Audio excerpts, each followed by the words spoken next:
Yeah, welcome into the Thursday edition of Robby and Rexrode, 1025, 1063 The Game, brought to you by Chuck McDowell and Medical House Calls, Middle Tennessee's best medical care in the comfort and safety of your own home. For more information, go to medicalhousecalls.com. Medical House Calls, where the nearest clinic is your home. Robbie Stanley, Joe Rexrode, Nick Keyser here with you on this Thursday morning. Hope everybody is doing well. Joe Rexrode, live from somewhere near Orlando, Florida. Good morning. How are you?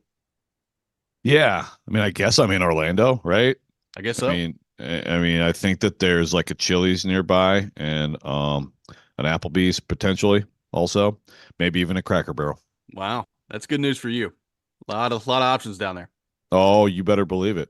Got a big day today. Nico talks today, so big day Oh, down here. ooh boy. Nick Keyser, good morning. How are you? I'm doing well. Doing well. Can't complain. And glad I had my coffee last night for sure. But good little nap before coming in and hanging out with you guys this morning.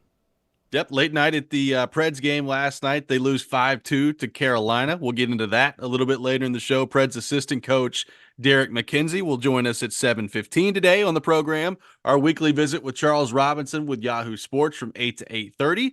We'll get into all things NFL with him, including just a wild story out of Denver, Joe, involving Russell Wilson. We'll get into that ourselves a little bit later in the show as well. But as you said, Joe, Nico Iamaleava, the starting quarterback for the Tennessee Volunteers as they take on Iowa in the Citrus Bowl. Joe Milton announcing yesterday that he is opting out of the bowl game and focusing on the NFL draft. So we had talked about that decision and kind of what was taking so long for that decision to come out. And Milton deciding to opt out and to join his teammates down in Florida, but not going to be playing in the game. And it will be the Nico show for the Vols starting against Iowa. Kind of an interesting way for his career to start as a starting quarterback going up against that team and that defense in this situation. But I know from what I saw yesterday on Vol Twitter, Joe, Tennessee fans very excited for Nico Iamaleava starting against Iowa. Yeah, I think that's just made this game a lot more interesting, frankly. It's interesting how it all came about too. I mean, it's pretty clear based on what Josh Heupel said yesterday that Milton was. This wasn't like they just kept this a secret and bowl practice started. It's all been Nico with the ones. Like Milton was practicing and he was kind of uncertain and finally decided to Nico, why don't you go play that defense? Go ahead, buddy. Yeah, I'll be fine. I'll be over here. Yeah, I'll be over here for you. But I think it's makes the game a lot more interesting, frankly. I mean, I'm more interested in it. I'll tell you that. Agreed. It's going to be really it's going to be fascinating to see him get a full start, see how he does. I mean, he's going to have, he's going to have his offensive line. He's going to have the same receiving core that frankly was pretty underwhelming this season. He's not going to have Jalen Wright, who was probably Tennessee's most consistent player, certainly an offensive player this Yep. year. But he does have still, tremendous talent back there with him, and we'll see some young guys there too. So, and then of course, just this really, really solid, sound, tough defense. So, I think it's a great thing for Tennessee to give him that experience, get that evaluation. The red shirt is preserved if it matters. Obviously, Tennessee would rather it not matter, I guess, right? Like you would sign up for 2 years of Nico being so good that 2 years from now we're talking about his draft, situation. But Get that NIL money in there and keep him in Tennessee for 4 years, man. well, there's that. That's true. I mean, that's a 4-year deal from my understanding. But you got the redshirt year in case. I mean, there are. I mean, it is possible to have a good quarterback in college who isn't like a lock first round pick, and with NIL money, some guys like that are like, yeah, I think I'll just hang around and you know, keep playing. Dylan Gabriel is just going to play college football forever. I mean, just go to different Yeah. schools and just so. But it's going to be, I think, beneficial for him and for the Vols to see him, and I'm excited to check it out. And I think Vols fans should be very appreciative of Joe Milton. Yeah, I think it's going to be a really interesting kind of subplot to the game here. It's the second year in a row that they've basically gotten a head start on looking at what their quarterback of the future is going to be. Now, it's different circumstances. Obviously, Hooker gets hurt last year, and Milton starts the Vanderbilt game and then the bowl game down in the Orange Bowl. But it was the Orange Bowl last year and his performance against Clemson where you're like, okay, well, Tennessee might have something at the quarterback position. And look, I think up and down, probably a fair way to describe Joe Milton's season here. They end up 8-4. And now you've got a chance to get a head start on Nico too. And I said it yesterday, everybody was focusing in on like the Milton part of this and playing that Iowa defense and what that can mean for his draft status. It is a really interesting start for Nico's career too, just in terms of that's a heck of a defense to be going up against when you're making your first career start. And I know it's a bowl game and things get wonky in the bowl games and all those things, but we've seen the Iowa defense and what they are. This could be a heck of a challenge for a true freshman quarterback coming in. Even though I know he's been there for a whole season at this point, this is a heck of a challenge for a guy making his first start. Yeah, it really is. And again, it's I think the big thing with this matchup, and I think it's pretty consistent over the years. And I've seen I've seen this Iowa defense. I mean, go through the Big Ten quarterbacks, great quarterbacks over the years, Russell Wilson and Kirk Cousins and Tom Brady and Drew Brees. I mean, Iowa's defense, same defense, really. I mean, it's been forever. Phil Parker's been there forever with Kirk Ferentz. And, it's like one of those things where they rarely blitz. Now, sometimes they would, when they do, it's like they're bringing 19 people because you're so not used to it. But it really is just physical, sound, stop the run, play zone, and the ball doesn't go over their head. And so, if you can find the holes in the zone and you can take what the defense gives you, then fine, they'll let you do that. You can go between the 20s, you can go down the field, but obviously they're tough in the red zone too. Just any kind of situational defensive statistic. Typically, they're really good. And this year, I mean, again, said it yesterday, when you have an offense like they have that got the coach's son fired, okay. Yeah. And you're still this good. That tells you how good you are on defense. But I mean, I guess in a way you could look at like there's other types of defenses you could play where like they blitz all the time that you might worry more about a freshman.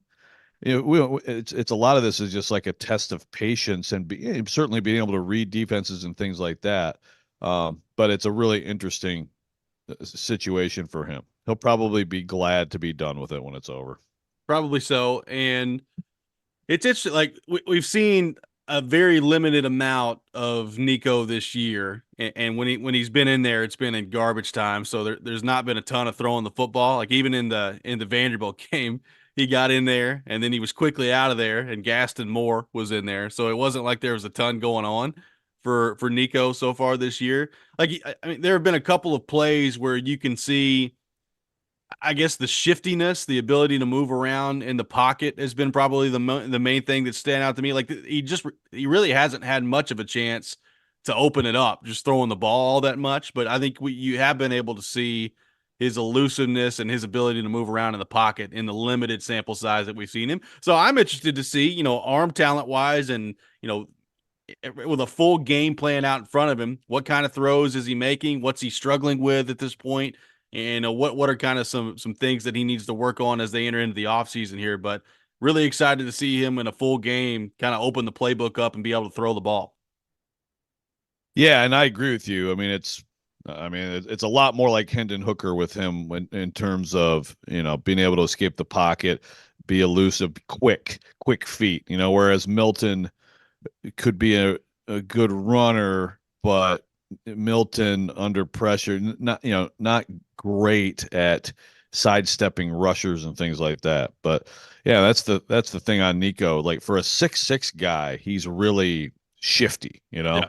I mean, look, and the arm's great. I mean, he's got the tools, to be really good. I mean, you just don't know how it's going to work out until you start seeing him in situations like this. But people have raved about him from the day he got to Tennessee and how he's handled this. And I think even just he and his family sort of coming in and being like, yeah, like Joe's the quarterback, and that's like it's a smart approach to want to take that year, and just get used to college and all that stuff and just be ready for your time as opposed to, I'm the guy, I'm coming in, I want to start. I think it's been a good approach. Is there any pressure on him? I mean, we talked about the Iowa defense. Like if they go in there and it's just a total slop fest, which it very well could be, by the way. Like it's what Iowa kind of lends itself to. I am interested to see the reaction of Vol Twitter. I'm sure it'll be very level headed. Well, it'll be yeah, exactly. It'll be complete overreaction either way, right? I mean, it'll be like it'll be oh my god, what's who is this guy, or oh my god, here comes 12-0. Forget the 12 team playoff. Go back to the BCS and this team's playing for the Natty next year. I mean, it'll I'm sure it'll be one or the other, but yeah, it'll probably be some good and some bad in this game. And yeah, I mean, I think you're going to see you're going to see some 3-and-outs. I don't think you're going to see an avalanche of touchdowns in this game. You got the Vols down there in Orlando. You got Nick Saban and Jim Harbaugh taking pictures with Mickey Mouse together out there in California. It's a beautiful time in college football. Oh, that was a real special one. I was disappointed in Saban. He didn't get close enough to like hug up on Mickey. He kind of a little standoffish there. So Harbaugh's all in, man. Harbaugh's all in. Not much commenting on his NFL future yesterday, too. It was an interesting day for Jim Harbaugh. Basically took the no comment approach. One track mind, baby. One track mind. That's right. I wonder if Connor Stallions is like lurking in the Goofy costume. Stallions is out there on Space Mountain with binoculars, just looking around. Don't get too close to Jim. Don't get too close. He's in one of those teacups. It's a small world. Oh, yeah.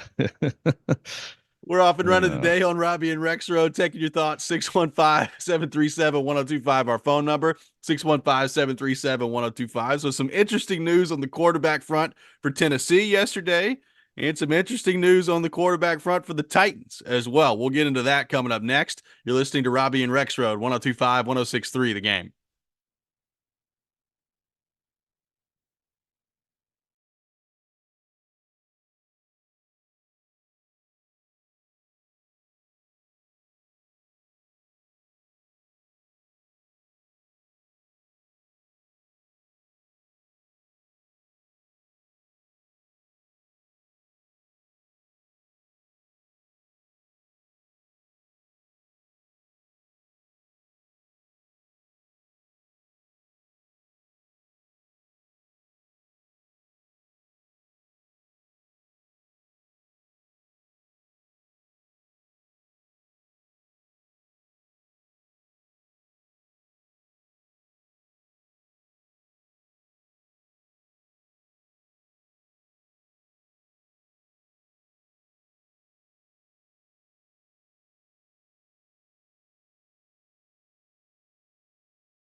As you monitor Will Levis this week and trying to see if he plays on Sunday, anything extra that goes into it, Coach, when you talk about his physical play and maybe learning from past experiences of how to maybe slide or do things that aren't. He dove, he slid, he protected himself the last time we played the Texans, and he dove forward and got us 5 yards, and we had a half a yard, and so I rewarded him by going for it on fourth and a half a yard. So, we're not gonna, we're not gonna restrict these guys to, playing outside of how they are wired to play, and it's an instinctive game. There's sometimes the pocket breaks down if you're a quarterback, and you have to be able to move and avoid, protect the football.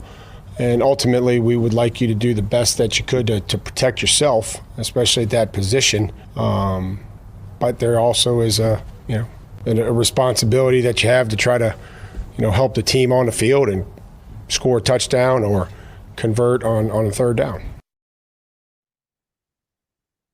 That was Mike Vrabel yesterday at St. Thomas Sports Park. Will Levis back on the practice field for the Tennessee Titans. He was a full participant yesterday, Joe, with the ankle injury. C.J. Stroud of the Texans also back on the practice field dealing with concussion protocol. He was limited yesterday at Houston Texans practice. So there is a chance that we could see the Levis versus Stroud matchup on Sunday that we have been waiting to see at this point. It's good news, obviously, for the Titans that Will Levis was back out there. Are you surprised that he is back out there and is a full participant as quickly as he is at this point? First meeting of the day for Rexrode. Gosh darn it. 6 o'clock hour doesn't matter. It's true. Yes, I am, if I believe that it's high ankle sprain, which I don't, so I'm not. Okay. So I saw the videos and I'm like, okay, so he sprained his ankle last week.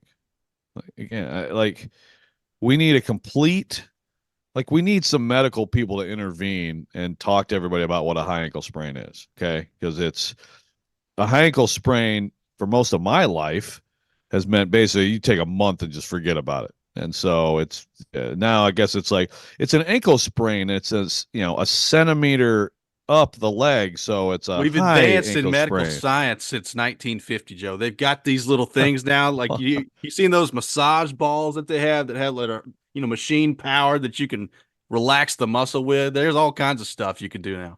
Yeah, that's a good point. Yeah. They don't give lobotomies anymore like when I was a kid. Yeah. It's wild, but they just need to stop using that term. But yeah, he looks good. When it first happened, and it's forget the all joking aside of the high ankle sprain. I mean, just go back and look at the play. Yeah, I thought possibly serious knee injury. So, but watching him run around, I think he looks fine. I mean, look, I still would err on the side of caution if I were the Titans. But I will say things are trending toward much more interesting quarterback situations in these football games we got coming up than it could have been. So if it's Levis Stroud, hey, that makes it a much more fun game Sunday. Yeah, no question about that. And look, if he's healthy enough to move around and protect himself, I do think he should play. I think there's value in him playing these last 2 games if he's able to do so, continuing to get snaps that are banked in, continuing to get some reps with guys on this offense, like a Treylon Burks, like a DeAndre Hopkins. And look, I realize that the offensive line's not going to magically get better and that he's going to get hit and that he's going to put himself at further risk being out there. But I do think there's value in these snaps and these games. And, he kind of talked about that yesterday in terms of just trying to go out there and the value of winning a football game. I think that's important. I think that can be something that you can try to build on and carry a little momentum into the offseason. Now, look, I'm with you. I think they should be cautious. It's not like the Titans don't have any information whatsoever to go on with Levis. We've seen a lot of good. We've seen some bad, but mostly I would say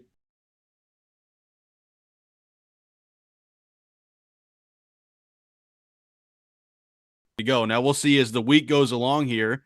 Can he continue to remain out there as a full participant? Can he continue to make some progress before game day? Because look, last time they played Houston, first off, is when he sustained this injury, and second off, they got their butts kicked out there defense by the Texans defense. And yeah, you're hoping for a little bit of a better response if you're the Titans, but part of that is going to be Levis being able to protect himself and move around. And that to me is, if you're going to play him, you need to feel pretty confident that he can move around and protect himself back there.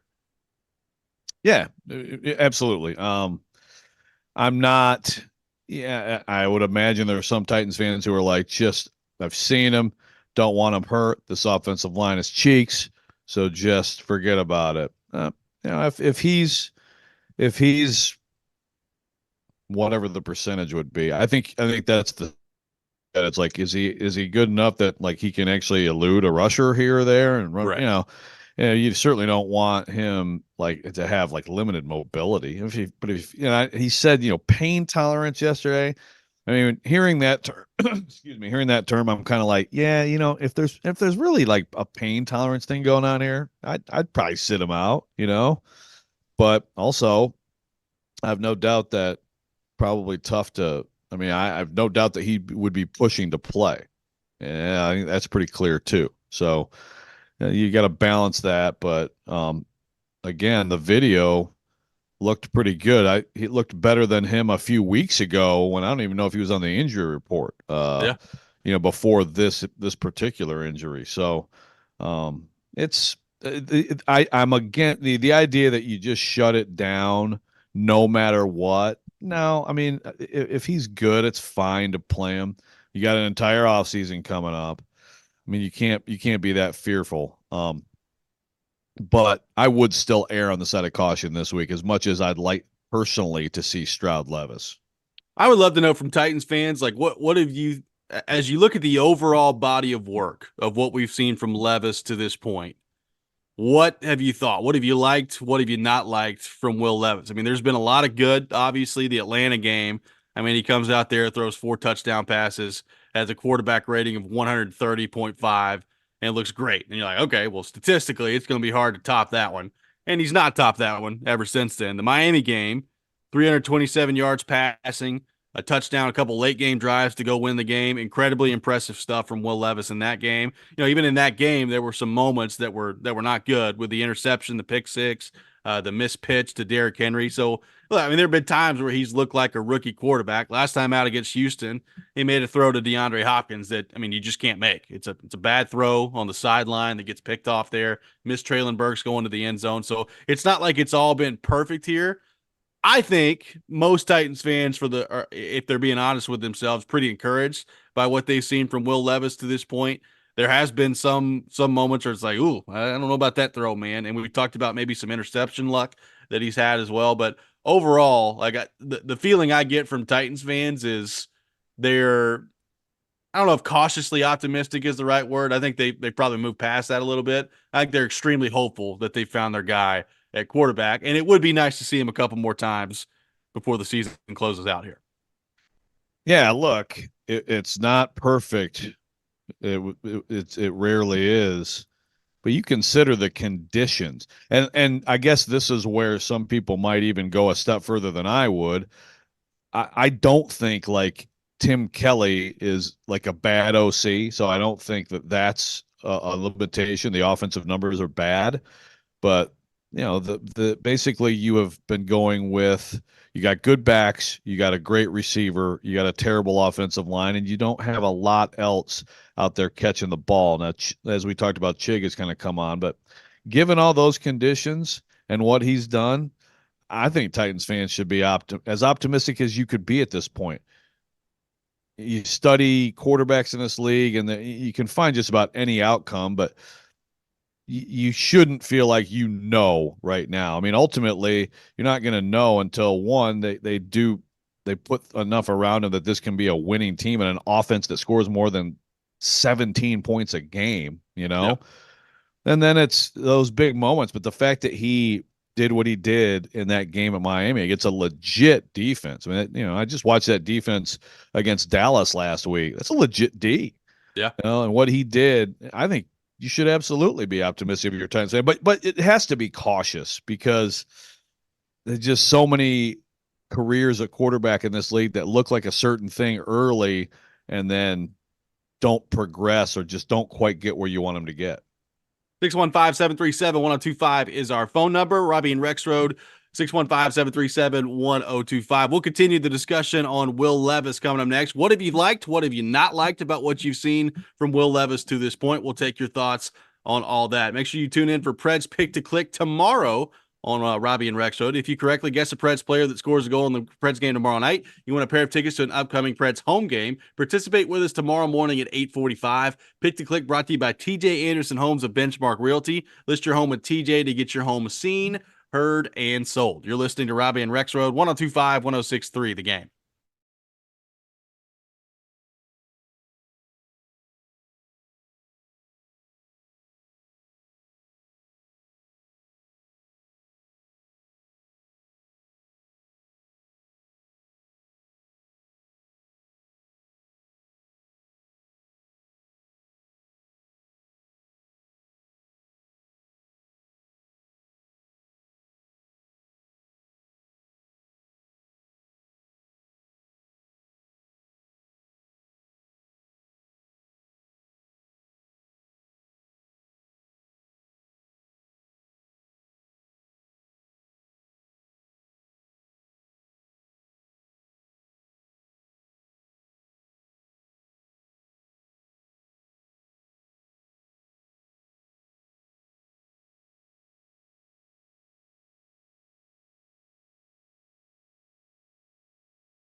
Join Jared Stillman, Chris Sanders, and Derek Mason at Twin Peaks and Cool Springs this Sunday from 9:30 to 11:30 for our NFL pregame show. They'll break down the Titans' Week 17 matchup against the Texans and give you the latest updates before the game. Our NFL pregame show presented by Parman Tractor and Equipment and Beast Unleashed. Welcome back in, Robby and Rexrode, 102.5, 106.3 The Game. Live from our 102.5 The Game studio, brought to you by Hiller Plumbing, Heating, Cooling, and Electrical. Will Levis back on the practice field yesterday as a full participant. Kyle Phillips back out there as a full participant as well, Joe. So your boy maybe out there, maybe playing, catching some passes again on Sunday. We'll see.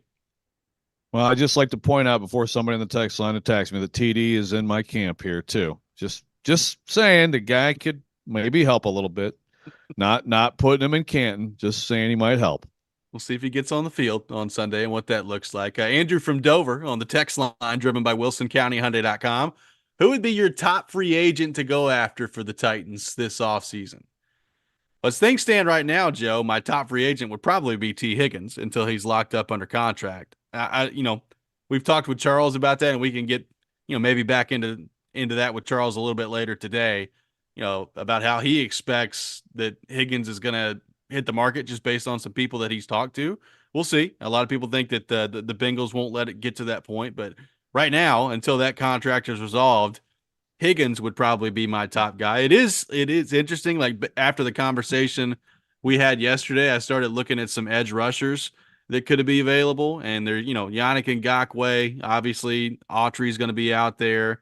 Calais Campbell at his age, Josh Allen from the Jags. Your boy Jadeveon, he'll be out there and available. A lot of interesting names on the edge rusher front that are out there. Derek Barnett, who, by the way, has come into Houston and has looked pretty good with the Texans. A lot of interesting names on the edge rusher front. Yeah, but it's a lot of, man, I feel like every year half those guys you just mentioned are out there, and it's like, obviously it's worked out great with the Ravens and Clowney, which is stunning to me. But yes, I don't know, Harbaugh, the non-Mickey Mouse Harbaugh has a magic touch or something. I mean, none of those guys to me are all that exciting. I'm with you. Yeah, I think Higgins is the clear answer there. Look, you'd love to have a young and cheap receiver as a key guy, and you'd love to be able to draft a receiver. But it's just, if the needs are so many, and I don't trust offensive linemen in free agency pretty much. And, it's not like that never happens, but I think you have to draft there. T. Higgins is a guy in his prime, huge price tag without question. But I think he's a special player, so I think he's the clear answer if he does get. And that's a really interesting discussion about him getting in the market or not too. I've kind of thought, they're not gonna let that happen. Like Josh Allen with the Jags, right? Like I expect him to be back there. They'd be crazy to let him go, but who knows? I mean, maybe, like you said, Charles seems a lot more convinced that he would be out there, and I think, and it's also when you talk about free agency. I mean, I think some of the answer kind of may be dictated by, or at least shaped by, where you do end up in the pecking order of the draft. I mean, if the Titans lose both games and some things work out well for them, well, if that's, one, they probably are in position to take one of the left tackles, Yep. But also, I mean, it is possible, like Marvin Harrison Jr. could be there potentially. And then if that's the case, so it's like, I think you still would be in full pursuit of T. Higgins, and then of course, whatever your signings are would then dictate the draft. But I think you would kind of look at the whole picture and maybe think of it a little bit differently based on where you end up in the order. It's really interesting to me, and I know we're about to get into draft talk in late December, but it's really interesting to me that the position that they could be in terms of whether it's Harrison or whether it's Malik Neighbors or even Brock Bowers. If you're staring at a pick, Joe, that you feel like that player, whether it's a Bowers or a Neighbors or whoever, that they could be a great player and they could really help your quarterback. What's the balance between that and knowing that if you're going to get one of those franchise left tackles, all likelihood is it's going to have to be in the draft because they just don't become available in free agency. Like you can go find a receiver in free agency or via trade. You can go find a corner in free agency, right? A tight end in free agency. Very rarely can you find a franchise level left tackle in free agency. So that's why number one, I think it's extremely likely that that's what the pick is going to be. But it does present like an interesting decision that they could potentially have to make if they just love some of these other skill guys. Yeah, exactly. And I mean, to me, it's like, I mean, we always talk about the two left tackles. That's the draft analyst community puts them on a different plane. But I mean, Titans may think one of them's way better than the other, or that or the one that's a little bit lesser isn't that much better than like the next tier that analysts think. And then you know what, the tackle, left tackle 5 or whatever is, that's you could still go get him later. I mean, it's just, I mean, to me, if you're going to be that high, you cannot just be, again, Corey Davis is I think a great example of this.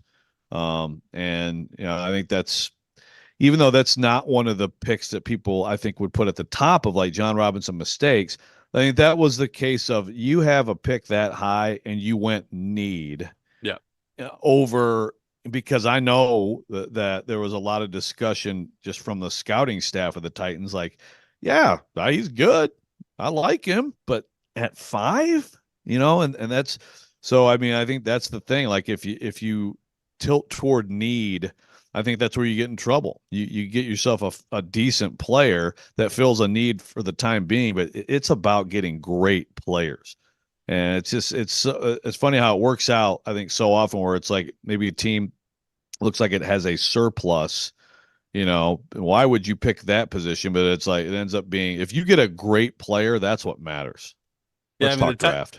The Titans took Corey Davis at 5 that year. I mean, Jamal Adams was the pick right after him. Mike Williams from the Chargers after that. Christian McCaffrey, John Ross, which then ended up being quite the pick. Patrick Mahomes, I thought he was going to be great, by the way. Was at number 10, and he had Marshawn Lattimore at number 11. I mean, there are all kinds of players around Corey Davis that's like, ugh. I don't know if Corey Davis at 5 could have worked out a little differently. And there was going back to the scouting, the Titans scouting staff, there was a heavy push for Jamal Adams. And John Robinson went with Corey Davis, and they love Corey Davis, and everybody knew they loved Corey Davis. And he was, again, he was hurt too. He couldn't even do anything at the combine. So perfect, but, and I get it, like Corey Davis was a great player in college and he was a good guy. And like, they were big on the locker room, all that stuff. But yeah, a couple of guys you mentioned there, not Mahomes though. I mean, people have to understand, you can't, you were not doing that. You were not doing that after the season Mariota had, the dude you had just drafted number 2 years earlier. Cam on the text line says, if Marvin Harrison Jr. is there and the Titans pick and they don't pick him, the fan base will go unhinged. They probably will. But I think everybody at this point hopefully recognizes that there is a significant need for left tackle. I think the Titans fan base has figured that out. But a lot of people starving for Marvin. Yeah, well, and again, I mean, that's where it's like, I want to know what your big board says. It's Olu, Fashanu, or it's Marvin Harrison. Who do you think is a better player? I as badly as they need a left tackle, and they need it. But if they're like, he's good, boy, he'd fill a need. We'd definitely be better at left tackle with him. And next year we would definitely be better off for having him. But this guy's going to Canton. Take the guy you think's going to Canton. Exactly. Yeah. I think to me, that's what makes it really interesting. The other part of this real quickly, Joe, that's fascinating to me to see how they're going to figure out, and it ties into free agency. Like they're going to need another corner, at least one other corner with Kristen Fulton hitting the market. Like, is that going to be a position you address in free agency? Are you going to commit significant draft capital to it? I mean, I'm looking at corners that could be available. I mean, Adoree Jackson is going to be out there. That's not going to happen. Gilmore's scheduled to be a free agent. Kenny Moore from Indy. I mean, there's some okay names on this list, like Emmanuel Mosley from Detroit, but there's not like that superstar guy at corner that you can go throw a ton of money at. Yeah, I mean I think, I mean, there will be a signing, I mean, look, I think like Murphy Bunning would be fine if you can. I think that would be worthwhile. But yeah, who is your top outside corner? He can't be him, No. And we know Fulton's going to be somewhere else. So who's your top outside corner? That's an interesting one, and that is an underrated kind of issue for this roster that has plenty of them. 615-737-1025, our phone number. Coming up next, it's time for the best and worst things in sports. We'll take your best things, your worst things on our text line, driven by WilsonCountyHyundai.com. You're listening to Robby and Rexrode, 1025, 1063, The Game.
The best and worst of the sports week. Now on Robby and Rexrode. On ESPN. 1025 The Game and the Game Nashville app.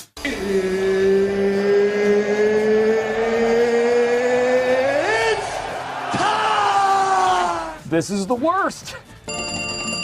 You look like you're feeling sorry for yourself. Believe in miracles? Yes! Unbelievable. He's one of one. He is him. This is a Coke bottle, it's not a crystal ball. When I woke up this morning, I was feeling pretty dangerous. Okay, let's go.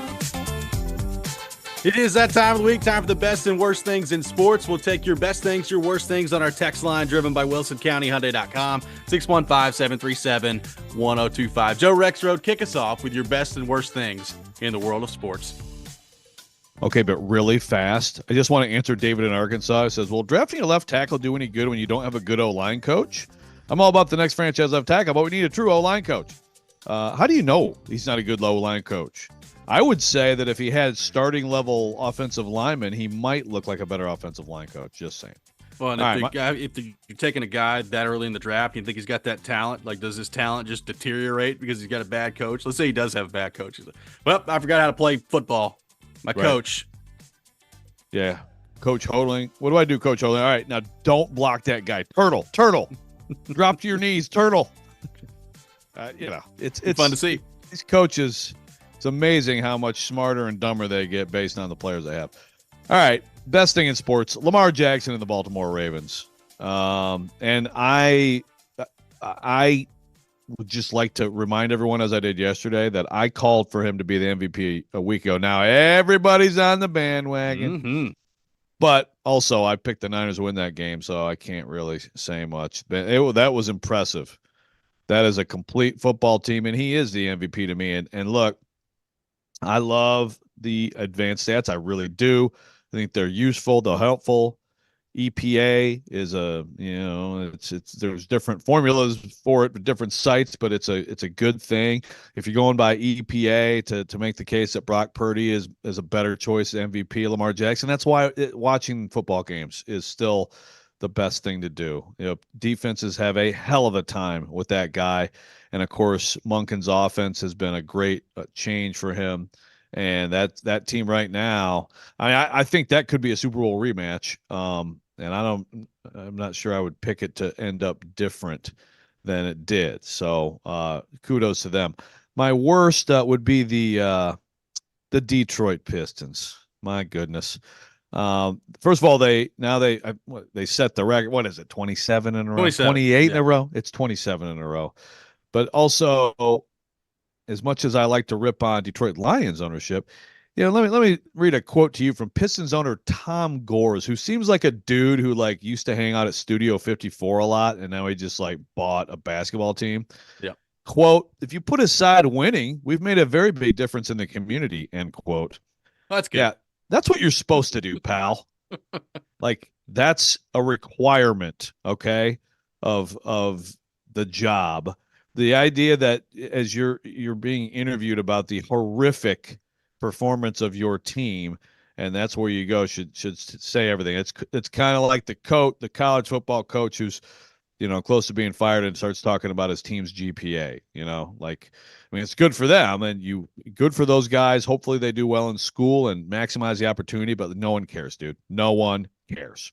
If you put aside winning, we've been awesome. That's amazing. Nick Keyser, your best and worst things in the world of sports.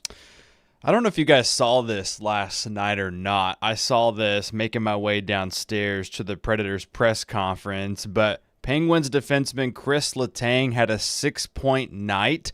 No other NHL defenseman has done that. He had 5 assists actually in one period last night, setting an NHL record. Now, let me read this tweet to you from Opta Stats. I've never heard of this until last night. But here's what they say. No other player in NHL history has had 6 assists in a span of less than 30 minutes in a game, let alone 20. The shortest span prior to last night's game was 30 minutes and 17 seconds by Wayne Gretzky in 1980. That is one hell of a stat, I tell you what. That is. Big night for Letang last night. Yeah. Certainly was. That's ridiculous. And then my worst, and this is more of a stat. I saw this from actually John Glennon. Just give credit where it's due. There's now a loss on this record. The Titans were undefeated when Derrick Henry threw a touchdown pass. They are now 8-1 in those games with the loss on Sunday. Hell of a 12-yard pass by him. I love when they give the ball to him, and he looks like a young Peyton Manning, as I think is what he says. So, but look, that sucks. But still a cool stat, 8-1 when he throws a touchdown pass. Doesn't get better than that, but they did lose on Sunday. My best thing in sports, Nico starting for the Vols at quarterback. It makes the game infinitely more palatable to me. I gotta be honest with you. I was not very much looking forward to Tennessee and Iowa coming up at the Citrus Bowl, especially the lead-in game to the college football playoff. I was like, geez, we're going to get a nice 14-11 final score one way or the other heading into the college football playoff. And we still very well might. Like it very well might be just a terrible game. But at least from the Tennessee perspective, there's now a reason to watch basically the entire game. Like even if things aren't going well, I think a lot of Vols fans are going to be hanging in for every snap to see what Nico does, how he responds. So thank God that he is starting at quarterback for the Vols against Iowa. It makes the game infinitely more palatable to me heading into New Year's Day. Yeah, that was almost my best. I'm way more excited. I was kind of questioning coming down here, but between that and the fact that my buddy Scott Docterman, who covers Iowa, saved some Pop-Tarts from me from the Pop-Tart Bowl, it's working out real. It's really going great now. Yeah, really good decision by you. On the worst thing in sports front, we'll just pile on to Detroit sports because the Lions won the division this week, so good for them. So the Pistons have lost 27 in a row. Red Wings were playing really well, and then they brought in Patrick Kane, and he started to play hockey for them. And by the way, he's looked pretty good individually, but they've lost 9 of 11 since he's come into the lineup. So Red Wings were in a playoff spot. Now they are in a deep hole, losing 9 of 11 with Kane coming in there. And by the way, they get a date with the Nashville Predators coming up tomorrow. So nice time for Detroit sports, not named the Lions. Joe, I guess that means like if the Lions are going to actually have success and win the division, that nothing else is allowed to go right in the world of sports for that city. Yeah, the Tigers are about to go 59 and 103. Yeah. Yeah, like if the Lions are going to be good, everything else must suck. I think that's kind of the rule that we've seen to this point. But it's pretty wild. Like I thought when Kane came in that the Red Wings were going to take off. And like I said, he's played pretty well, but their goaltending's not very good, and they can't get a stop. Yeah, and who knows? Who knows what kind of negative impact he could have on a group of people. I could see it. Yeah, I could see it too. 615-737-1025 is our phone number. 615-737-1025. Coming up next, we'll get into the Preds and the Hurricanes last night. An interesting game at Bridgestone Arena. Did not go well on the scoreboard side of things for the Preds. We'll get into that. What does it mean moving forward as they head into their back-to-back this weekend with the Red Wings and the Washington Capitals on the road? More on that coming up next. Derek McKenzie, Predators assistant coach, will join us at 7:15. All that ahead. This is Robby and Rexrode, 102.5, 106.3 The Game.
Hour number 2, Robby and Rexrode, 102.5, 106.3 The Game, brought to you by Chuck McDowell and Medical House Calls, Middle Tennessee's best medical care in the comfort and safety of your own home. For more information, go to medicalhousecalls.com. Medical House Calls, where the nearest clinic is your home. Robby Stanley, Joe Rexrode, Nick Keyser here with you on this Thursday morning. We'll be joined by Predators assistant coach Derek McKenzie coming up at 7:15. Charles Robinson from Yahoo Sports with us from 8 to 8:30, talking all things NFL.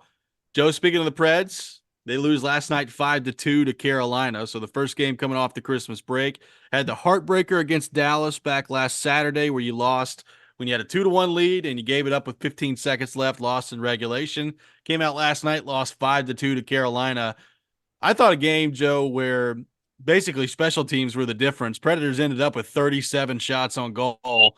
I actually thought they did a lot of things pretty well last night, but they gave up 3 power play goals to Carolina. Sebastian Aho had 4 points for the Hurricanes last night, and just opportunistic goals by Carolina, some high-skill goals. Beautiful goal by Andrei Svechnikov last night.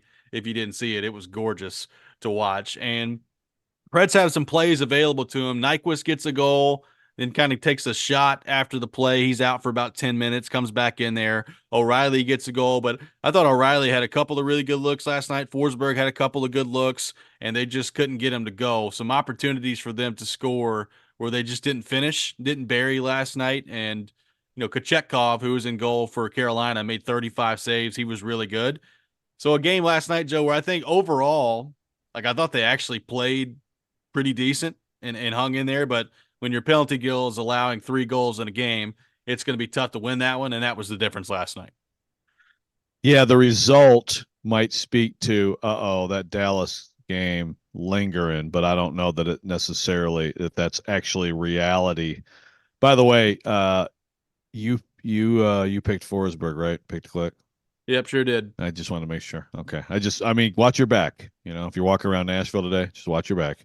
That's a big dude. You don't want a butt check from Forsberg. You're walking down the street. Yeah, had a nice chance right from the side of the net too, and just put it right off the bar. It was great. Enjoyed it. The Robby curse. Yeah. And of course, tough for to Saros to have that kind of an outcome. Like you said, man, I mean, special teams, if it's going to be that bad, it's tough. It's tough on a goalie. So we do get to see a little bit of a Askarov, though, on the ice. How about that? Yeah, 6 saves for him yesterday. I said it last night. He's got a 1,000 save percentage. Future's looking bright in net. He looked pretty good. I mean, he didn't get tested all that much. He did have a couple of high-quality chances that he had to stop there. We talked about Cody Glass yesterday, Joe. So Cody Glass draws back in there. Yakov Trenin, the healthy scratch, which was interesting. So Trenin's a big guy on the penalty kill, too. And obviously, the penalty kill did not go well. They tried out Cody Glass on the penalty kill a little bit yesterday. He also took 2 offensive zone penalties. So he had 1 interference call, which was borderline, and then a tripping penalty, which was just clear and you can't do. Both of those coming in the offensive zone. Even the interference penalty, it's probably getting called most of the time. So another game yesterday where Glass gets back in there, doesn't go very well. And my guess is, and I don't know this, my guess is he's probably going to be the odd man out coming up on Friday again. Just he's not been able to generate any traction. And last night gets another chance at it, and it just does not go very well for Cody Glass. Yeah, it's too bad. And I am surprised that Trenin would be. I mean, I assume that's just a 1-game trial thing. I would assume so. Him. Yeah, well, it's too bad for Cody Glass. As we talked about him yesterday, it's not working out for him. So is he a guy that, would it benefit him to just sort of, have a little break? Is there still some physical limitation going on there that's hurting him? I don't know.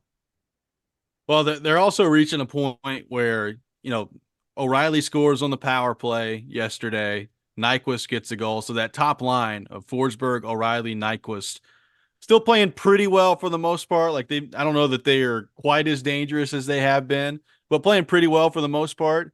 They need more for some other guys. Like Novak, not a whole lot going on right now. Evangelista, not a whole lot going on right now. And those guys specifically, it's not been going very well in the defensive zone for them lately. They've been hemmed in a lot, and they got to find a way to get that figured out. Sissons has had a great year offensively, and he continues. He gets, he's right in front of the net last night on the power play, whacking away at the puck. It gets loose. O'Reilly gets to it, and he gets another assist. So Sissons continuing to pull his weight offensively, but we're starting to see guys like Novak and Evangelista and Sherwood kind of fade a little bit offensively. And Tomasino's been playing well lately, but they're becoming a little bit too reliant right now on O'Reilly, Forsberg, and Nyquist, and they need some more guys to step it up a little bit offensively. Well, and this is part of why I didn't think this was a playoff team, because you have to expect some ups and downs from those young guys. You can't expect all of them to come in and produce, like you hope that they do long term. And so it's like there's a gap there, and just not enough accomplished offensive, performers on this team to me to make up the difference. Like Novak is a guy we were so interested in this year. Like, okay, look at what he did last year, kind of quietly. Look at the production. What is that? What is he going to be long term? I mean, do you have any different feeling on that now? It's interesting because like before he got hurt this year, and he was basically at a point per game again. I mean, he was one of their best players offensively, and I still watch him play, and he can do some things with the puck that a lot of other guys that they have can't do. That line just right now is getting their butt kicked in the defensive zone. So like they're spending so much time and energy chasing the puck and trying to get the puck back that there's just not much going on for them offensively right now. So it's been a bit of a struggle to really get a good feel for them lately, because they've just been chasing the game so much. I mean, there's no doubt about it. Since he's come back from the injury, Novak has not been as impactful. And how much of that is him? How much of that is maybe some of the guys that he's playing with? He's kind of shifted up and down. Parsonen's been with him. They've had Sherwood back with him. They put that Sherwood, Evangelista, Novak line back together the last couple of games. It's been, okay at times in the offensive zone, but hey, he's got a contract to figure out too, right? Like he's an unrestricted free agent at the end of this year. And I think he was already a pretty complicated guy to figure out. Like the production, the last half of last year and the first part of this year suggests to you that he could be a top 6 forward. I still am not totally bought in that Novak is a top 6 forward on a playoff winning team, if that makes any sense. Like I think he could be a good third line guy, but they got to get better in the defensive zone. Like the Novak, Evangelista, they're getting their butts kicked right now in the defensive zone, and that's not good. Well, and it kind of speaks to, what Barry Trotz has talked about so much. It's like, these guys, you want to see these guys, you want these guys to get opportunities, but when they do if you're on a team where they're going to get that kind of opportunity, they're going against the best guys in the world. The matchups are not great. And so it's like, the younger teams like this, again, there's a gap, there's a need, there's a void to be filled, but that also means, there's a ton of pressure on you to be able to handle your business and be physical enough and all that. And also this team absolutely needs you to produce. And so, I think that's where if they're not playing as well. And I thought it was interesting last night, Brunette talked about, I think he said something kind of like, seemed like early in the year, like a young team, and I think that's going to happen in stretches for this team. It's just like, there's just no avoiding it looking at the lineup. Fred's got a little lucky last night on the injury front. So Nyquist gets hit by Svechnikov after his goal. I didn't think it was like a huge malicious play or anything like that, just some incidental contact, but he goes down, gets pulled from the game. He ultimately returns, so some good news there. Fabro was banged up on a goal as well. He ended up getting back in the game. And Parson had made a great move where if he had finished it off, it may have been like the number 1 play on Sports Center last night, but he makes the play, Kochetkov makes the save, and then Parson wheels around to the front of the net and takes a puck right off the side of the face. So you had a stretch last night, like in the second period, where guys were just dropping left and right. And you're like, geez, what's going on out here? All of them stayed in the game and returned. So a little bit of a lucky night from the Predators dodging a bullet there. But it's a big back-to-back coming up for them this weekend. Got Detroit coming up tomorrow on the road, and then Washington on the road on Saturday. A couple of Eastern Conference opponents. They need to start coming away with some points here and to avoid a slide. They've lost 3 out of 4 now. So you win 13 out of 16, and now it's starting to go the other way a little bit. Got to see if you can fill that gap if you're the Predators. Speaking of that, coming up next, we'll be joined by Predators assistant coach Derek McKenzie. We'll get his thoughts on what he's seen from the team lately. That's next. This is Robby and Rexrode, 102.5, 106.3 The Game.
Welcome back in, Robby and Rexrode, 102.5, 106.3 The Game. Robbie Stanley, Joe Rexrode, Nick Keyser here with you on this Thursday morning. And we go to our 102.5 The Game phone line, driven by WilsonCountyHyundai.com.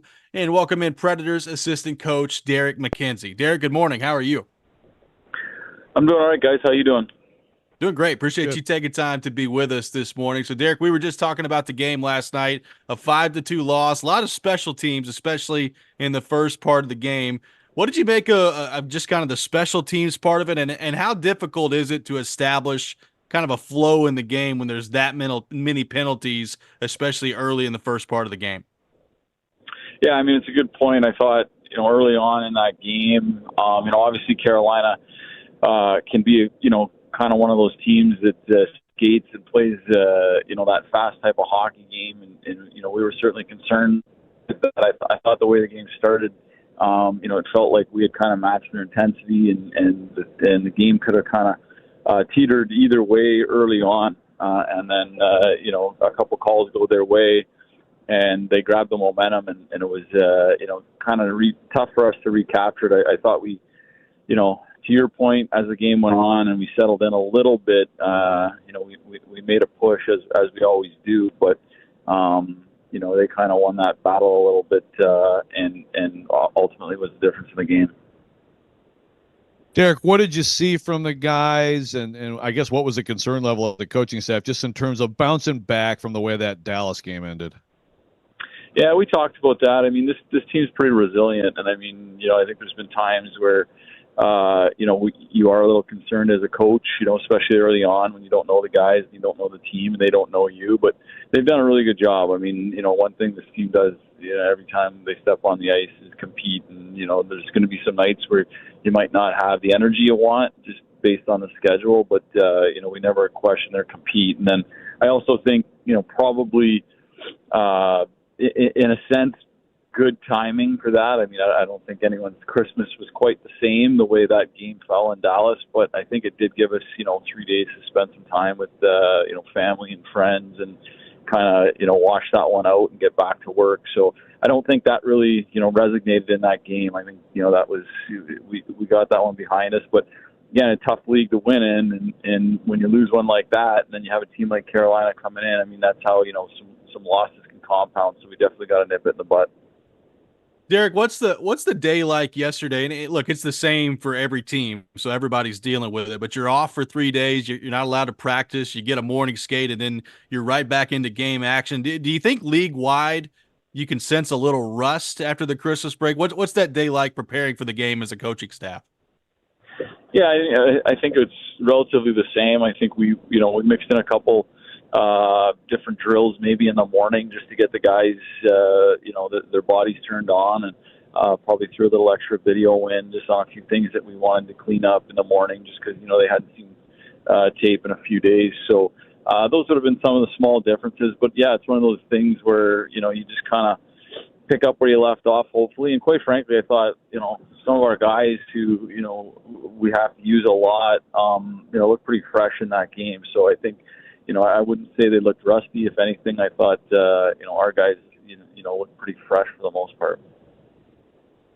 So, Derek, we've been talking about some of the younger guys. Obviously, the top line's been so good for you guys, and is dangerous every night. So many guys in this team are kind of ascending to bigger roles this year, and I know it's kind of a find out about a lot of these guys kind of year. But what do you use the idea just of tougher matchups, the grueling nature of the season and things like that? How do you think they're handling that? Oh, really good. I mean, I alluded to it earlier. It's a tough league to win in, and it's a tough league as a young guy. And you get into these games between 30 and 60, and it's kind of the dog days, right? It's kind of where especially as a young guy, it can be a little daunting at times. You look, it's a every second, third day kind of schedule. They might not be used to that intensity, and I'm sure there's times where they question whether or not they can bring their best every night. I think universally throughout our team, as far as those young guys, still trying to break through. I think you're getting what you get. I mean, it's not every night that it's perfect for those guys, but I think you're starting to see a little more consistency, and that's some of the growing pains that we knew that we'd have to go through. I mean, when you have a young team like we do, in a sense, there's going to be certain nights where maybe one guy's not at his best, and then the next night maybe it's somebody else. But they're a tight knit, great group of guys that support each other and want to see each other succeed. And obviously, then you follow that up with some great leadership. Obviously, with some of the guys that Barry brought in that really kind of taught them how to manage things and work and their work ethic at certain times. So it's been fun to watch them grow, and obviously going to be an intricate part of this team for a long time. Preds assistant coach Derek McKenzie with us here on Robby and Rexrode. So, Derek, you get the one power play goal last night, had a couple other really good looks on the power play. Overall, what have you made of the progress of the power play and what you've seen from that so far this year? Well, I mean, I've been fortunate enough to be around Andrew Burnett for a very long time, and I mean, he definitely has, a special way of kind of working with those guys, and it just seems to, flow the way he sees and breaks down some of the penalty kills on the other team. And I think, you mix in some of the supporting staff that is trying to find ways, analytically and whatnot to just put guys in the right spot and see where they're the most dangerous. So, that's kind of the background of it.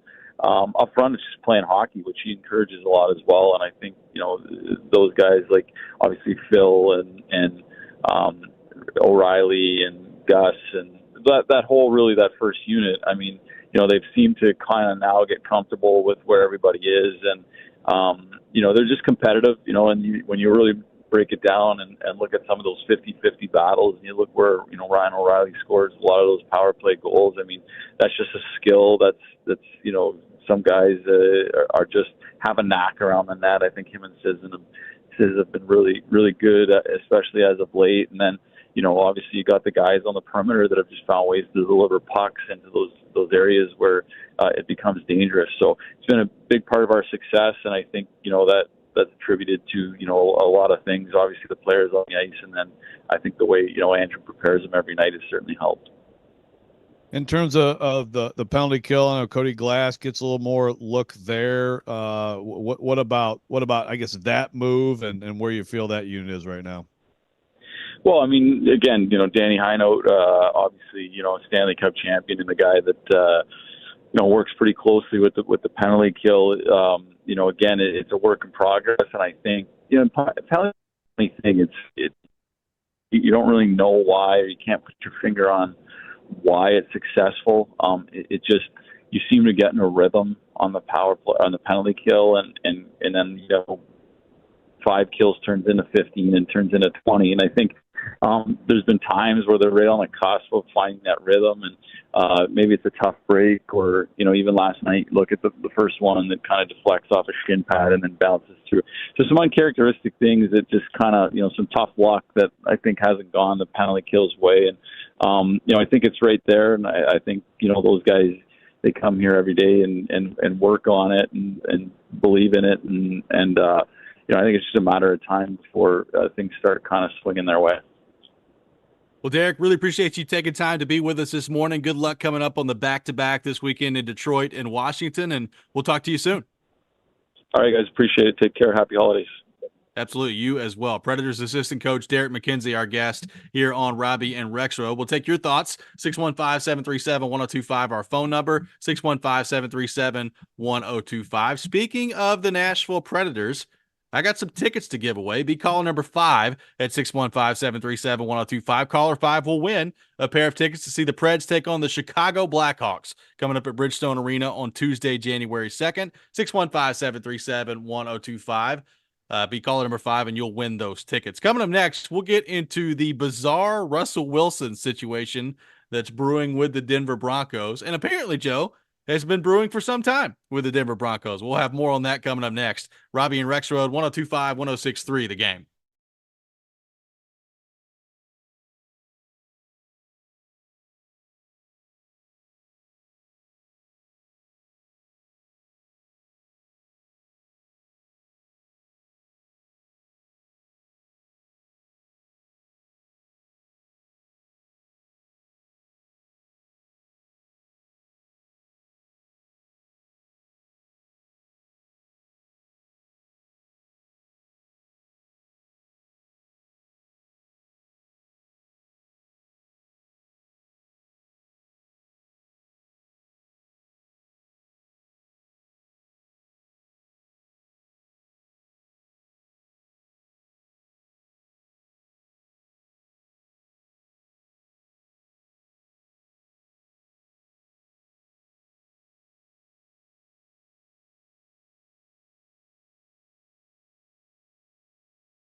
Make your silly underdog picks today for your chance to win weekly prizes. You can play at thegamenashville.com or the 1025 The Game app. Silly Underdog Picks presented by Volunteer Hose and Gasket. Welcome back in, Robby and Rexrode, live from our 1025 The Game studio, brought to you by Hiller Plumbing, Heating, Cooling, and Electrical. Robby Stanley, Joe Rexrode, Nick Keyser here with you on this Thursday morning. Appreciate Derek McKenzie, Preds assistant coach, for being with us in the last segment. If you missed that, you can search Robby and Rexrode, Apple, Spotify, wherever you get your podcast, thegamenashville.com, and you can check out all things Robby and Rexrode.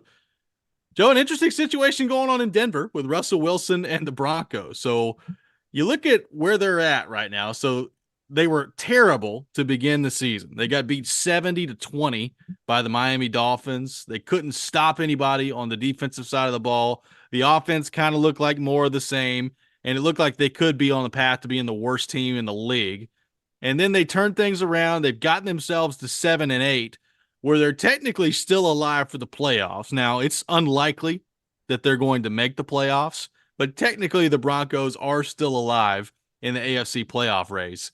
And they appear to be benching Russell Wilson for the final 2 games of the regular season in favor of Jarrett Stidham to come in as quarterback. Russell Wilson obviously signed a huge deal with the Broncos, 5 years, $242.6 million that he signed in 2022. Had the Nathaniel Hackett experiment that went horribly wrong. Sean Payton comes in and is tasked with cleaning this thing up. So Russell Wilson next year, Joe, no matter what happens in 2024, is guaranteed $39 million. However, he is also guaranteed an additional $37 million if he can't pass a physical in early March. So the Broncos are trying to, I guess, nip that in the bud, make sure that he's not at risk for injury these last 2 games. So they're not on a hook for another additional $37 million that is guaranteed if he can't pass a physical in March of 2024. So it looks like the writing is on the wall and they're trying to move on from Russell Wilson. Apparently conversations have been going on all year long about trying to get Russell Wilson to adjust that injury clause in his contract. He hasn't done it, and they threatened to bench him. He stayed in there, and now apparently that Sean Payton and the Broncos have had enough. They're benching him and are taking him out of the lineup for the final 2 games. What do you make of this decision by the Broncos, Sean Payton, and what this could mean for the future of Russell Wilson? Yeah, I love, Sean Payton in his presser yesterday is like, well, there's a business side, but this is about football. It's about me excited to see little Jarrett Stidham out there, baby. We need a big W. Yeah. Yeah, okay, Sean. Thanks, well, Sean. Yeah. And it's first of all, like I think so differently, obviously, of when Sean took this job. I assumed, okay, so he thinks that, he can have great results with Russell Wilson after last year was so bad in Denver. And, it's wild. He's got 26 TD passes. I mean, he's had some really good games, but it's clear that Sean Payton can't stand him. I mean, that was obvious in the loss at Detroit, the sideline blow up.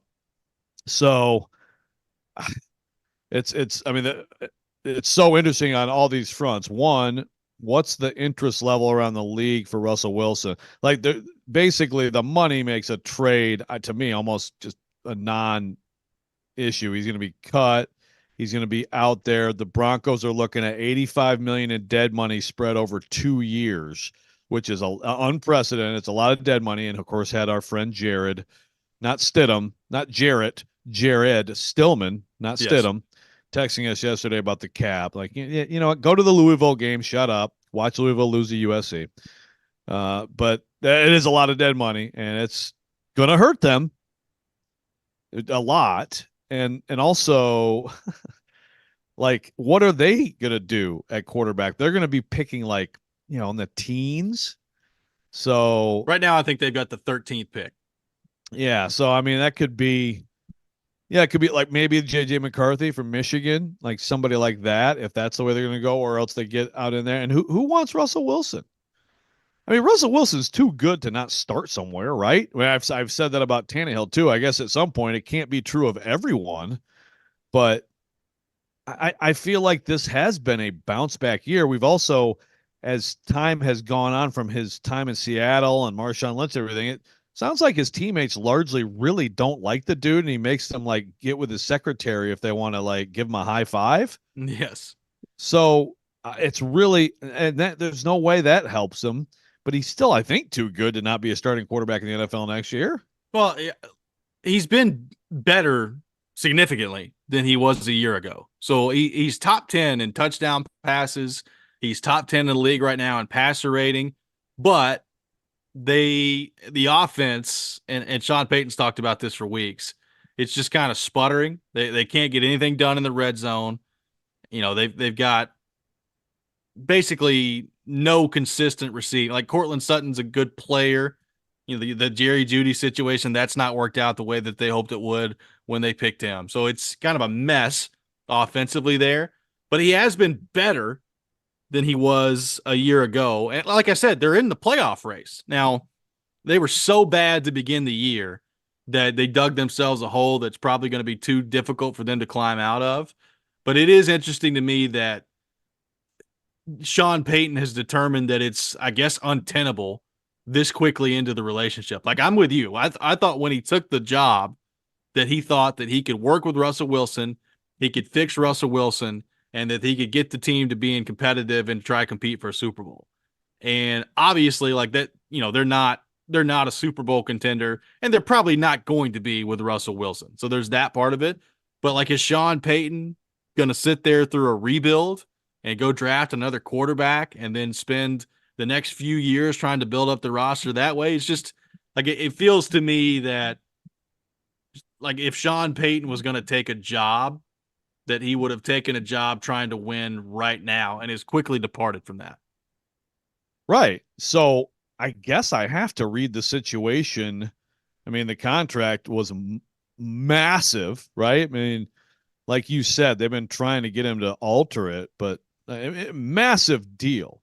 So I have to think that just being around Russell Wilson and look, you go back to preseason, there was I don't remember, and I feel bad I don't have the credit on this, but there was a story with some very pointed things that Sean Payton was saying to Russell Wilson about about how he needed to be away from the field and all this type of stuff. So like but it just seems like just being around him a little bit has totally changed. Like he must regret it, right? Taking the job. I mean, but now I think he's probably stuck with that. And look, the dead money, can you overcome it? Can you adjust contracts, all that stuff? Yeah, but it's going to limit them. I mean, it just is. It's going to limit. It's going to slow down. They're going to be in some cap trouble, and they're not going to be able to do everything that you need to do. That a team that doesn't have that much dead money can do. So I think if you get the right quarterback in there, you can make up for a lot of that still, right? But I don't know what they're going to do with that. And again, like Russell Wilson tweeted out, whatever, like, God's got me, looking forward to the next step, something along those lines. So, I mean, he knows. And apparently, according to Diana Rossini, for us at the Athletic, he's known for a while that, this was going to be it. So I'm interested to ask Charles at the top of the hour too, like who wants Russell Wilson right now?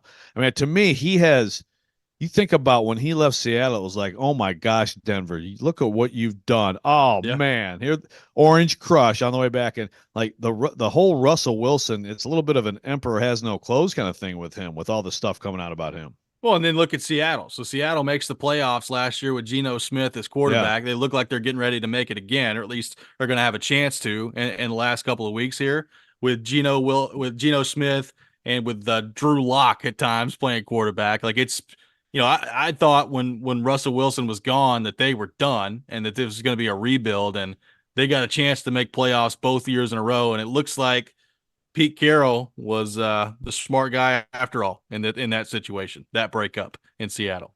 Yeah, no doubt. And it kind of also looks like, I mean, you look at the whole thing with Russ, and it's like, I mean, he was tremendous, but he was also like, that they were such a dominant defensive team. And it was kind of like it didn't have to all be about Russ. He was the young QB on the rookie second round pick rookie deal, and playmaker, fantastic player. But, I mean, that team was led by the Legion of Boom. And then he ascends. It's like we see this happen, like Tom Brady, right? Early days for him, that was a defense and led team, and then he eventually became the lead. The most important part. The reason they were good. And with Russell Wilson, man, I just feel like my perception of him as an NFL quarterback has changed a lot in the last couple of years. Yeah, no question. I don't know how it couldn't. And the interesting part about it, beyond the on the field plays, it does kind of feel like he's unliked where he goes. Yeah. And it's like because it's weird because like outwardly he seems like he seems like a goofy dude, but like a likable person. But apparently not. I mean, look, last year nobody showed up to the birthday party, Joe. So I wonder if people showed up this year. Like, it was just he and Sierra sitting on their back porch at the birthday party, hanging out, twiddling their thumbs, or did anybody actually show up from his team this year? I don't know. Did Sierra not send the invites on Insta the right place? I don't know. Is that possible? Didn't TikTok it correctly? Yeah. Name me a Sierra song too, by the way. Do we know any Sierra songs? Does Nick Keezer know any Sierra songs? I know a couple if I hear them. I couldn't tell you the actual name of them though. No way. He said no way. No way. I don't think so. Well, that's okay. Well, I don't feel so bad then. We were told by Michelle Knezvik one time she's like an A-list celebrity. Exactly. Like she's one of the great artists of this generation, according to her. Wait, doesn't she do a bad party planner? Okay, one song doesn't she do one step, two step, or something like that? I don't know. If you can find one before the show ends, let's have an intro with a Sierra song in Russell's honor today. Yes, it's a tough time for Russell. We need some encouragement on his front. 615-737-1025, our phone number. Coming up next, it's time for the Rex Rant with Joe Rexrode. You can check it out every morning at 7:45. We'll do that next. This Saturday, tune in for the TransPerfect Music City Bowl on 102.5 The Game as Auburn goes up against Maryland at Nissan Stadium. Pre-game coverage begins at noon, presented by Green Trees Company, and kickoff is at 1 o'clock. Get tickets today at musiccitybowl.com. You're listening to Robby and Rexrode, 102.5, 106.3 The Game.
Sometimes he wakes up on the wrong side of the bed. And sometimes he's just, well, Joe. Awkward moment, let's do it. This is the Rex Rant, now on Robby and Rexrode. Why are you holding your hands like that? I'm trying to get a question in here. Well, then ask the question. No, I'm just saying, like, you look ridiculous. This is so frustrating. What the hell is wrong with people? It is that time of the day, time for the Rex Rant with Joe Rexrode. You can check it out every morning at 7:45. I don't know that I'll ever get tired of that Vrabel Joe Rexrode hands clip. It's just one of my favorite things that happened in the calendar year of 2023. Peekaboo, Vrabel. Who's your quarterback? Peekaboo. Hey, Mike, who you playing quarterback? What's going on? I almost had an impromptu rant, but apparently the party outside my door has ended. Go to Disney, dude. Go to Disney World, people. Like, seriously, like, I don't know if you heard it. I had to keep myself muted, like, when we had Derek McKenzie on, because it was just an absolute rager in the hallway here. But staying at the party, is it Hypo and them going nuts out there at the hotel? I don't think they're staying here. I don't know who the heck it was, but it's like, is this fun for you, being in the hallway of a hotel? I mean, you're in Orlando, go do something. Yeah, go. Maybe Harbaugh came to this Disney too. You can go say hi to him. So, does anybody give a crap that Taylor Swift goes to Chiefs games anymore? My wife does, yeah. Okay, so did you guys watch the Chiefs Raiders game? On and off. I mean, we were doing Christmas stuff, but yeah, it was on. Like, how many times did they show Taylor Swift? Twice or something? I mean, like, I think I saw her once, but maybe a couple more times, yeah. Yeah, like, no, I mean, obviously someone has a, I mean, the thing is, you go to a Cowboys game and you're going to show Jerry Jones 5 times. I mean, no one cares anymore. And the Chiefs are, struggling right now. And I know that I'm probably, it's my fault for, like, invoking Skip Bayless. Okay. But like, he actually had the take this week, and I'm reading like this Daily Mail, and I don't even, apparently Clay Travis too, but I can't even take that remotely seriously. I guess I probably should say the same thing about Skip Bayless, but Skip Bayless is actually out here trying to say that, like, Taylor Swift might be the answer to the Chiefs' woes. Like, so, like, when Kadarius Toney lined up offsides, was he like, shake it off, like, I mean, no one cares that Taylor Swift goes to these games anymore. They're dating. Travis Kelce is banged up. I mean, maybe Taylor Swift give it too hard of a massage or something. Is that easy? Well, I said massage. Yeah, I mean, they have bad receivers. They're dropping passes. Like, how is this in any way related to Taylor Swift? I mean, it's just, there's just no logic whatsoever to it. And again, I understand that Skip Bayless says a lot of stuff. I assume, he dies on the hill of, like, LeBron stinks or whatever his terrible takes are. I can't sit here and say that I actively engage in, his analysis of anything. But, like, is he serious that this would be part of the issue? Like, who cares on the Kansas City Chiefs that Taylor Swift is dating Travis Kelce? It was a big thing in September. By the way, when she started going to games, they were winning. And also, if we're looking for a scoreboard, what are the Chiefs? They're 9-6. Correct. Well, they're 5-3 with her in attendance. So what does that make them? 4-3 when she's not in attendance. So maybe they're distracted when she's not there. Maybe that's the problem. That's below what they've been the last few years, Joe. Winning percentage is not good enough. This is significantly true. below. I mean, you have a point. I mean, what else could it be? Kadarius Toney loves this narrative. He does. He's like, I think you guys may have a point here. You guys really may have a point. It's not my fault. Well, I mean, it's just, yeah. Look, the Taylor Swift stuff's stupid. Like, it's like the idea that she's at fault for any of this is dumb. They're bad though. Like, their offense is bad. And it's wild to watch, like, with Mahomes at quarterback and Kelce, like, that offense be as bad. Look, Pacheco's okay. Like, he makes some plays every now and then, but that's it. Like, they've got Pacheco making some plays on the ground. They've got Travis Kelce. Rice is having a decent year, but other than that, there's nothing offensively for the Chiefs. And it's pretty wild to watch. There is a lot of discourse this week, and I don't know how much I buy into it. I think Look, I think the Chiefs' problem is pretty simple. They don't have any wide receivers. Like their wide receiving core is among the worst in the league. And when you have a wide receiving core that's among the worst in the league, as good as your quarterback is, at some point, like you do need somebody to make some plays for him. But there is a lot of discourse this week, Joe, about Eric Bieniemy and how big of a loss has that been for Kansas City.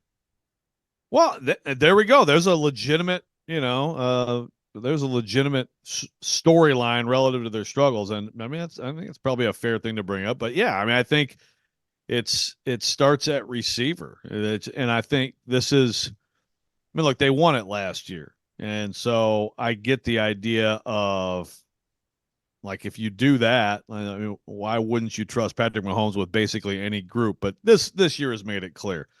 He can't just go out with anybody and be fine, So, and look, Kelsey is getting older and Kelsey is banged up. I mean, I suppose maybe love has taken away some of his focus on football. Maybe you should spend more time in the training room, Joe, and less That's time right. going to Argentina. What do you think about that? Yeah, watching a little more film, a little less time backstage there, buddy. I think so. It's just, and Alan Bellevue says these Swifties are going to turn on the NFL so fast, y'all. Just wait and see. It's scary how they retaliate. I have no doubt that like the Swifties online are probably some of the scariest people in the world. I mean, I'm sure. Actually, Skip Bayless should change his name probably if he's going to go after T Swift. But it really is. It really is just if he actually thinks that. And I think it was just a tweet. So I don't know if he's actually gone on his show and tried to argue this point. I don't know. They got like Sherman and Michael Irvin on there now. It's terrible. Like I've seen I think 30 seconds of it. It was about all I could take. Yeah, I haven't. I mean, I honestly have not watched. It's awful. A second of it. So it's just so, but I would like if I saw a segment and it was like, here's Skip making the case that, that Taylor Swift is part of the Chiefs' problem. I'd probably listen to it. I would like to hear what he said because I can't for the life of me come up with like sentences that wouldn't get you laughed at in that regard. So I'd like to see him try. I will say it was the still shot from the broadcast. I don't even know what happened because I wasn't watching the game at this point, but there's a still shot from the broadcast of Taylor Swift with like her arm around Brittany Mahomes, who looks like she's just terrified as to what's going on the field. It's pretty funny. Like the picture of her just embracing and consoling Brittany Mahomes as the Chiefs go on to lose to the Raiders is pretty funny. I think those two becoming best friends is one of the great things of the NFL season. And hopefully it means that, that Taylor has kind of helped Jackson Mahomes calm the hell down a little bit. That should actually help the Chiefs. Yes. At least he's not have Jackson Mahomes causing bar ruckuses and TikToking on the sideline, which I guess he stopped doing. I don't know. I don't recall seeing any of those this year. Yeah, well, that's the thing. It's like now that people have something else as a distraction. So maybe, I don't know, maybe they need to go back to Jackson Mahomes as the primary off-field entertainment. Maybe we've hit on something here. Coming up next, we'll be joined by Charles Robinson from Yahoo Sports. We'll get his thoughts on all things NFL, maybe his thoughts on Taylor Swift too. We'll have to wait and see. Tune in to 94.9 The Fan tomorrow for Vanderbilt women's basketball. Commodores be at Memorial Gym taking on Fairleigh Dickinson. Tip off at 6:30. Pregame beginning at 6:15. Coverage also available on the 94.9 The Fan app and at 949thefan.com. You're listening to Robby and Rexrode, 102.5, 106.3 The Game.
Hour number 3, Robby and Rexrode, 102.5, 106.3 The Game. Robbie Stanley, Joe Rexrode, Nick Keyser here with you on this Thursday morning. And as we do every Thursday morning, we go to our 102.5 The Game phone line, driven by WilsonCountyHyundai.com, and welcome in our friend Charles Robinson from Yahoo Sports. Charles, good morning. How are you?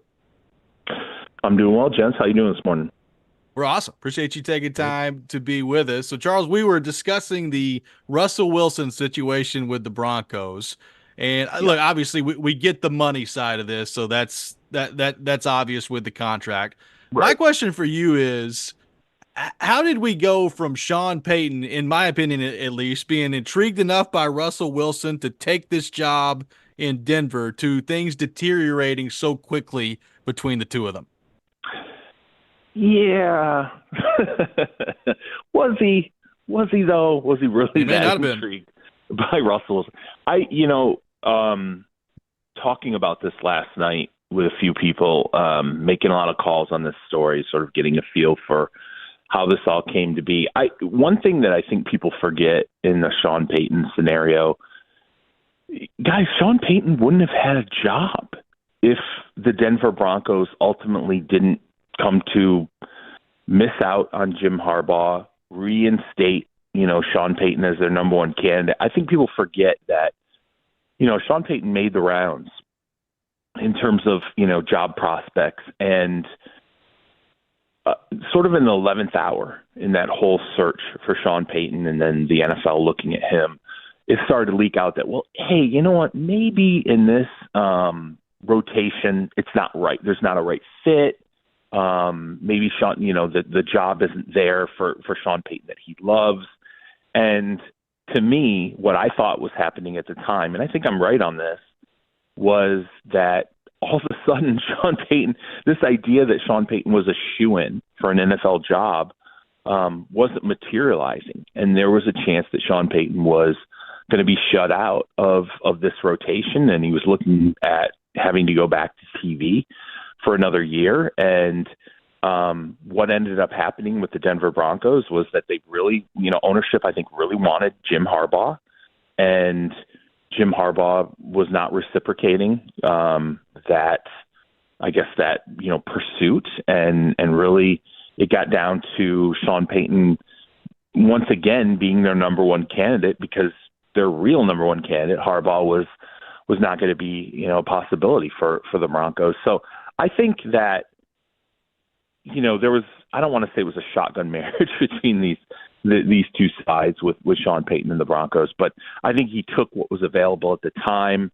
It was a decent job, but there was an element of, hey, a lot can go wrong here in that first year. And if you talk to people inside the Broncos, there was a hopefulness about how the marriage would ultimately work out. But when you ask them, or I guess just study what could be the downside here, the downside was, Russ won't be the right fit for Sean Payton. George Payton, the general manager, could ultimately be fired in, a year from now. And I'm talking about, when he was hired. And there could be an element of a reboot that happens with Sean Payton.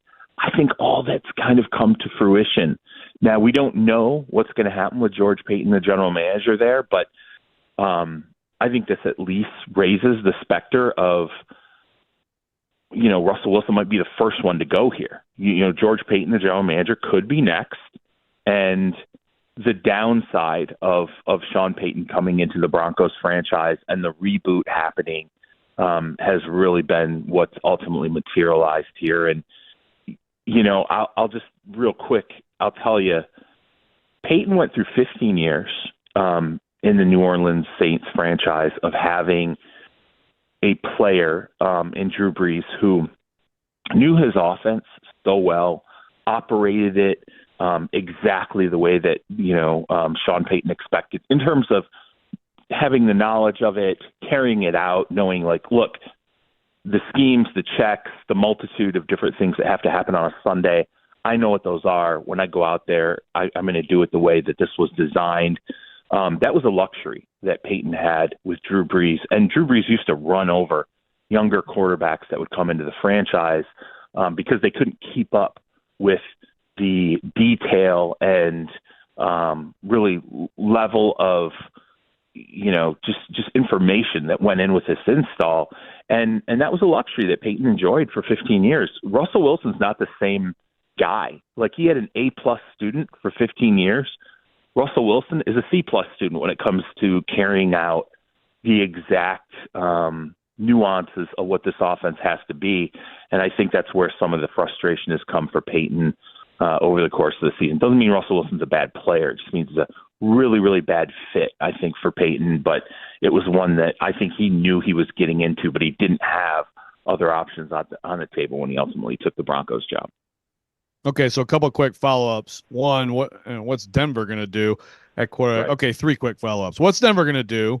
How much is $85 million in dead money going to hurt them over 2 years? And then also, what's the interest in Russ now? I mean, my perception of him has changed a lot, not for the better, since he left Seattle. Just what people saying about him and what we're seeing, but those 3.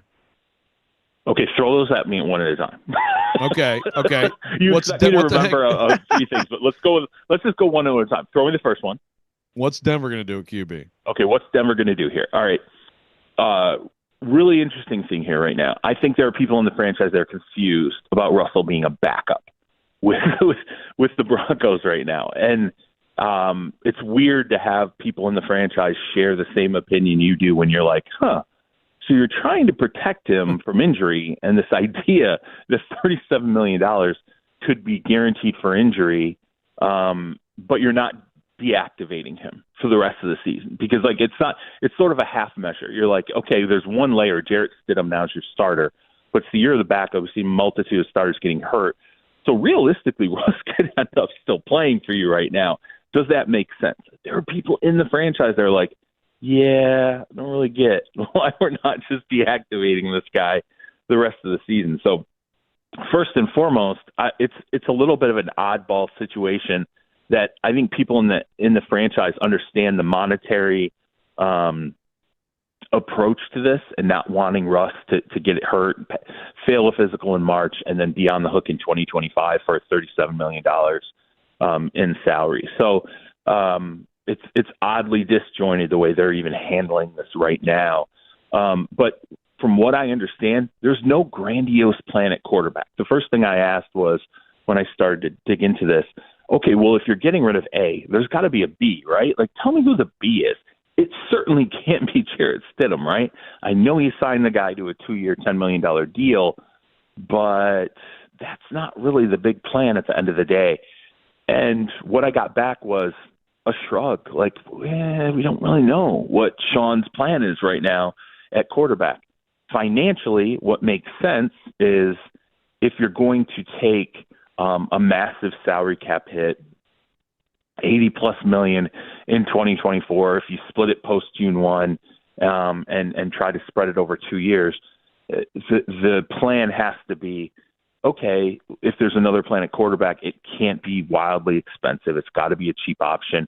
I think right now there's a thought process that this is Sean's ball. He's the one who's got it.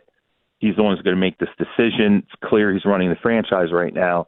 But there's no hard and fast plan in place in terms of what the replacement's going to be for Russell Wilson. But the assumption is probably going to go and get a young quarterback, a rookie quarterback, figure out maybe how to move up in the draft. Sean Payton's been a trade-up guy in the draft. And how could that be accomplished to crack the top 3 players in this draft in terms of the quarterback position? Caleb Williams, Drake May, Jaden Daniels, and we're 24 hours, less than 24 hours really into this being public. But I will tell you, inside the franchise, I don't think anybody knows for sure what Sean Payton's plan is at the quarterback position. And that kind of tells you how messy this is right now inside the Broncos. Second question you were asking. Well, I don't care about the dead money. Just Russ. What the heck is up with Russ? He'll have value, okay? I know people are going to look at this situation and they're going to say, well, geez, last year, it looks like he's fallen off a cliff since he left Seattle. I think the one thing, and again, this is coming from inside the organization, I think they know at this stage what Russ is. They're like, all right, you got to have a good defense. You got to have a good running game. Basically, you have to be built the way that the Seattle Seahawks were when Russ was a viable player for them the last few years of his career in Seattle. And he's a player that, and this is part of why I think Sean Payton really has rejected him. He's a player that's not always going to play in structure for you. He is, for the balance of his career, he was a player that when he would start to get out of structure, he was able, through his athleticism, to make big plays and be viable for the Seattle Seahawks inside what the offensive structure was at the time. As his athleticism has faded, when you talk to people who have really spent a lot of time staring at the tape on Russell Wilson, it's that he's paying more attention to the defense now than he has in past years as a player. And that's because he's lost the edge as an athlete as he's aged. And so he's not looking at the offensive players behind the defense. He's looking at the defensive players in front of his offensive players. And that has started to limit some of the things that he can do as a player. Now, that said, there are a lot of teams that have problems at quarterback right now. I think that's what's going to continue to create an opportunity for him. Let's see what Washington does with the change over there. We still at this stage, I think we don't know what's going to happen with Justin Fields in Chicago. They're going to have opportunities to make a change. I think Atlanta, is a team that, and this is just looking at the NFC, Atlanta's a team that's got to make a change at quarterback. I think when you get into the AFC, New England, again, what's going to happen there? I tend to believe that Tennessee, with Will Levis, we've talked about this in the past. I would be shocked if you moved away from that plan. But, the Raiders, there's plenty of teams that I think have enough questions at the quarterback position that he's going to have some element of value, although I don't know that he's anything more than a bridge starter in the NFL now. And what's interesting here is people are going to say, well, what about the money? Well, first off, he's going to have to get cut, by the Denver Broncos. Secondly, he has a salary offset in 2024, which means you can pay Russell Wilson the league minimum, which I think for his number of years accrued, it's over $1 million, like $1.2, $1.3 million. That's all you have to pay him. And then Denver picks up the rest of the tab in 2024. So he is a very, very cheap veteran option for a number of teams in 2024. We'll sort out that quarterback position and what the landscape really looks like come January, February, though, before we really know where he could realistically land. Well, more with Charles Robinson with Yahoo Sports coming up next. You're listening to Robby and Rexrode, 102.5, 106.3, The Game.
Welcome back in, Robby and Rexrode, 102.5, 106.3 The Game. Robbie Stanley, Joe Rexrode, Nick Keyser here with you. Continuing our conversation with Charles Robinson from Yahoo Sports. Charles, Joe Flacco in Cleveland. He's got the Browns to 10-5. He's played 4 games. Yeah. They've gone 3-1 during that span. It's not been perfect. He's thrown 7 picks in those 4 games, but he's also put up 1,300 yards and 10 touchdowns. What do you make of what we've seen from Flacco and his resurgence in Cleveland? Yeah, it's a great story. Real quick too, before we get to that, something's been kind of hanging around the back of my head over the course of this week. Talking to teams about quarterbacks, and Joe asked me a couple weeks ago. It might even been longer than that. He asked me about Baker Mayfield, and I wrote Mayfield off, and I said, this is it. I don't see him being a starter after the 2023 season. I was wrong about that, and Mayfield has turned out to be a much better player than I imagined with the Tampa Bay Buccaneers. I think he's viable as a long-term piece there. And I bring that up now because, when we talk about kind of good quarterback stories in 2023, there have been a lot of, backups who have gotten opportunities, raised some eyebrows. To me, Mayfield has been I would think Mayfield would be the sort of the story of the year in terms of guys that have resurrected themselves, if not for Joe Flacco, who was on his couch like 2 months ago. It was over for Flacco 2 months ago. And, the NFL train had moved on without him. He was literally keeping his arm in shape, throwing balls to his kids and his brother, of all people. Like, it wasn't like this guy was out on a field, really working it. It seemed like his career was over. And then, the Cleveland Browns, who have played an exquisite season defensively. Jim Schwartz, probably I think, a prime candidate for assistant coach of the year. He was the coordinator change they really, really needed. But when they started to run into quarterback problems with injuries and Deshaun Watson was lost for the season, what they needed was someone to come in who could put points up. And they didn't necessarily need someone who could be perfect, but who could bring some juice to the franchise. And the defense could look across, to the other side of the ball and say, hey, you know what? Okay, somebody's going to make some mistakes, but he's going to score points. Now, we just need to be able to clean up some of the mistakes that he ultimately makes. And, Flacco's now become this great story headed into the postseason for the Cleveland Browns. They're still in play for the number 1 seed in the AFC. Granted, they need a lot of, kind of wild things to go right for them. But I do think one of the things that the Browns are excited about is this is a guy that over 4 games has really unlocked. Amari Cooper, the last 4 games has been, playing at an all-pro level. David Njoku, the tight end there, has been a guy who's really been unlocked the last 4 games with Flacco. Now, he's made mistakes, as you said. I mean, he's not been a perfect player. But the way that they're built, and I think the way that sort of the emotion on their team, I think what the defense wanted there was just to have a veteran who is viable, going to come in, sling it. Flacco's been able to do that. He's still amazing. His arm is still – he walked back into the NFL off his couch and probably brought a top 5 arm into the NFL with him. And, I think the emotion of the franchise is just like, hey, you know what? We got a guy who's going to go out. He's happy to be here. We're all juiced for him. And even though he's going to sideswipe a lot of cars on the way to the destination, we're going to be here to kind of clean that up for him defensively, even with injuries, and it makes us dangerous. I would say the Browns right now, there are 2 teams that I think you're going to find teams really don't want to face going into the playoffs right now. It's the Rams in the NFC, and I think it's the Browns in the AFC, because I think emotionally you have teams that feel like they're hitting a little bit of a groove now late in December, and they just feel, dangerous coming into these games. They feel like teams that feel like they've got a shot here that they didn't necessarily feel they had at midseason. So, yeah, Flacco's been a really, really fun story to follow, and it does have – it's not exactly the same from an age standpoint and an opportunity standpoint, but there is an element of the whole Nick Foles taking the Eagles on a run unexpectedly that year that they won the Super Bowl. I think, Flacco's bringing a little bit of that to the Browns right now. So Lamar Jackson was my MVP before he took apart the Niners. Now the entire world is, wants to jump on the bandwagon. We're always catching up to you, Joe. We're always catching up to you. Some things never change. Exactly. I was the first person to wear parachute pants in 1982. He's the guy, right? It's got to be Lamar. It feels that way at this point, and it's, the thing that I think is really remarkable about Lamar is I've never seen a player ever in the 20 plus years that I've covered the league. I've never seen a player who at every single turn did what he wanted to do, and everybody else was wrong. Like the critics, the people who question him were wrong. When he's a college football player and a lot of guys get converted to a skill position, and he was like, nope, going to be a quarterback. This is what it's going to be. Live with it, figure it out. I'm going to be a quarterback at this level, and I'm going to be great. He was obviously at Louisville, comes into the NFL. You had the whole Bill Polian thing, like, he wouldn't work out at wide receiver, that whole thing. And he's like, nope, I'm going to be a quarterback, not going to run the 40, not going to have the traditional agent that you expect me to have, not going to have the quarterback coach that you expect me to have in the process. I'm going to go ahead and do it my way. He's a first-round pick, comes in the NFL, wins the MVP pretty quickly, shows that he's a dynamic player, and then, gets to this crossroads of the Baltimore Ravens where he's like, I am worth this basically max-level contract at the quarterback position, despite some of the injuries, despite what, people think is a diminishing returns aspect of my game with the running. And by the way, I can also operate and win games from the pocket. People dismiss that, and yet he signs this massive contract. And then he does the one thing when teams sign guys to these huge deals. One time John Elway, I remember having a conversation with him after they had signed Von Miller to his big deal as a defensive player coming off that Super Bowl and everything. And it was like, the one thing that hangs in the back of your head is, when I signed this deal with this player, am I going to get 90% of what I paid for on the other side of it? Am I going to get 85%? I think it's like that anytime a team signs a quarterback to a max level deal.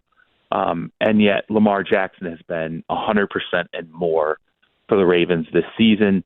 Only player I can think of realistically who bet on himself at every single turn and said, I'm going to do this.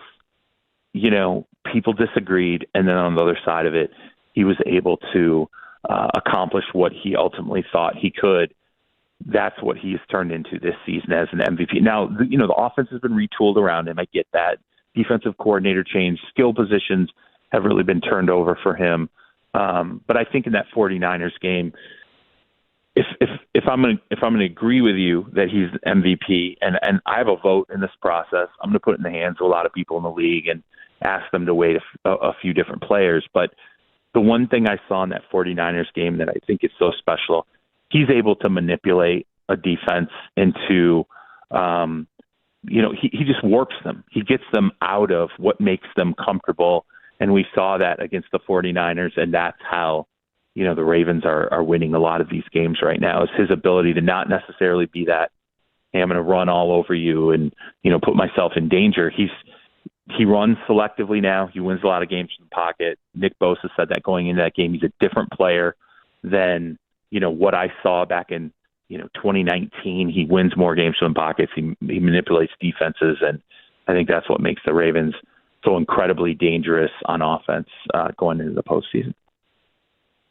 Well, Charles, thanks so much for taking time to join us here on this special week. We got Rexrode's birthday coming up on Sunday. He's very excited about it, and glad you could be a part of this week, our celebration. I'm just glad that we could all catch up to what Joe knows about the sports that we follow, and happy birthday, Joe, in advance of that. And thank you for being patient to let us, really just eventually catch up to you and what you're telling us about the sports landscape. So thank you, Joe. No problem. No, I'm here for you. I want you all to to come around on your own timeline, but I know eventually you'll get there. Happy 2023, Charles. boys. I will see you in 2024. We'll see you That's in 2024. Right. Thank you, Charles. Charles Robinson from Yahoo Sports joins us every Thursday morning from 8 to 8:30 here on the program. There's a lot that Charles had to say there. We'll react to that coming up next. Got some of your thoughts to get to as well on the text line, 615-737-1025. All that coming up. Robby and Rexrode, 1025, 1063, The Game.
Bowl season is back, and 102.5, 106.3 The Game, and 94.9 The Fan is your home for college football bowl games and the college football playoff presented by Twin Peaks and Parma Tractor and Equipment. Today on 102.5, 106.3 The Game, you can catch the following games. The Pinstripe Bowl coming up at 2 o'clock as Rutgers takes on Miami, and the Pop-Tarts Bowl at 5 o'clock as North Carolina State takes on Kansas State. Never in my life have I looked forward to a random bowl game more than the Pop-Tarts Bowl coming up later today. For a list of games carried on 102.5, 106.3 The Game, and 94.9 The Fan, hit up our website at thegamenational.com/bowl games. Joe Rexrode, also a large fan of the Pop-Tarts Bowl, happening later today. Well, I mean, it's here. I've got a press pass to it. Should I go to it? I mean, of course you should. I have a lot of work to do. I was going to sit in my room and write a Nico story. But I mean, I suppose I could do that with frosted blueberry smeared all over my face in the press box, right? I heard that the Pop-Tart of choice after the game is going to be the strawberry one, which would be about fourth on my list. Yeah, I had an angry tweet about this yesterday, which was, it's very disappointing. It's the most overrated Pop-Tart by far. Frosted blueberry, then frosted cherry. Yeah, the brown sugar and cinnamon. Those are pretty good. I definitely like those better than frosted strawberry. Then people are trying to throw at me like the s'mores or the fudge. I'm like, those are all trash. Oh, terrible flavors. Hey, hot take, hot fudge sundae Pop-Tart, pretty good. See, I don't think I've had that, but like, there's no way. I just don't believe you. I'm sorry. It's pretty good. Hot fudge sundae Pop-Tart. All right, maybe I'll try it. If I end up going to the Pop-Tart Bowl today and they've got one of those, I'll try it. S'mores is goated. Yeah, really? See, no. Hey, I'll tell you something too. When I worked at the grocery store about 5 years ago, they had a pink lemonade one, and I tried that one for fun. Oh, God. That sounds terrible. That sounds horrific. Just it was stick with real. The good berry flavors and just wild berry is overrated. I've never had that one. I mean, there's so many Pop-Tart flavors that I did not know about. So it's gonna be a heck of a bowl game today. It's gonna be awesome. Joe, what do you make of what the other Joe Flacco, has been able to do in Cleveland to this point? They're at 10-5. He's 3-1 since taking over as the starting quarterback. He's thrown for 1,300 yards, 10 touchdowns, 7 interceptions. And as Charles alluded to, Amari Cooper has come alive ever since Joe Flacco has taken over as quarterback. Well, yeah, monster game. NFL leader since in week 13. Your top 3 passing yardage. Joe Flacco 1307. Then Jake Browning 1288. Then Brock Purdy 1179. But yeah, it's incredible. I mean, it really is. At his age, like Charles said, just coming out of nowhere, coming off the couch, coming in and doing this. And it's just so interesting for Cleveland because we know who their quarterback is next year. It absolutely has to be fully guaranteed contract having Deshaun Watson. But Joe Flacco has done more in his short time than Deshaun Watson has done so far with the Browns. He's had 2 good games. Yeah. It's amazing. The whole quarterback, there's just so many.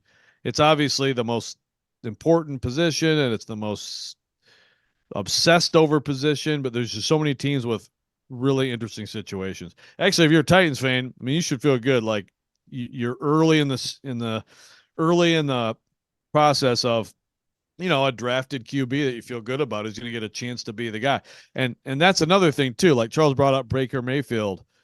I feel like we're seeing this more and we're going to see it more where because of the pressure and the now sort of approach that people have with quarterbacks, you're going to see, I think, some who, and Tannehill's an example of this, right?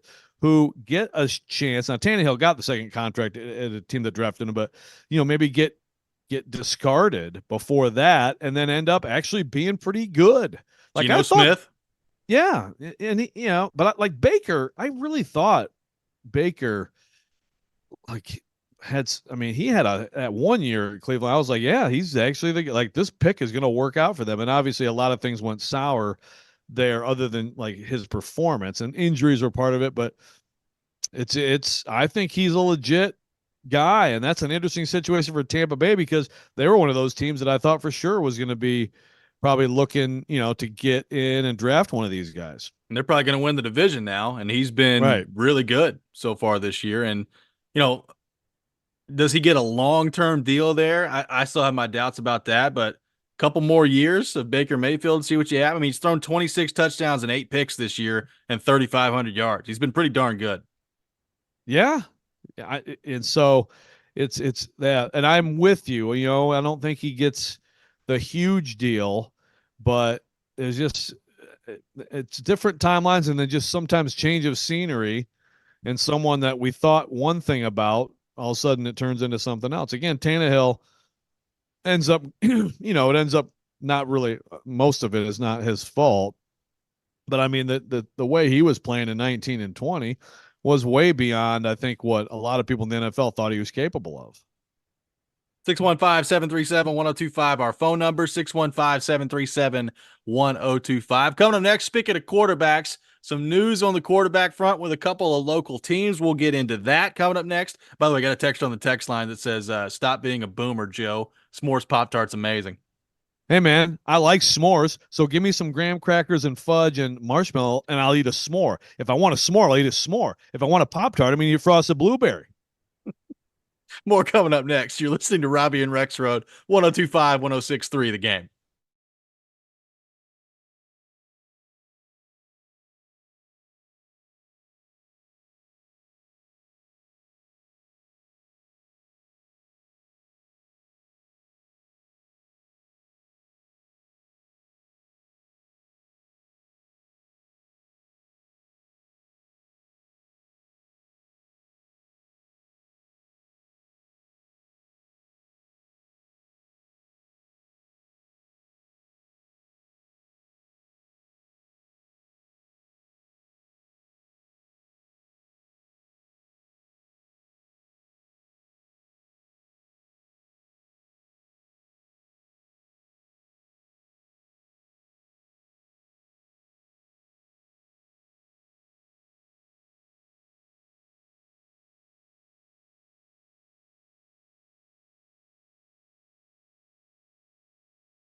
Connor Newt.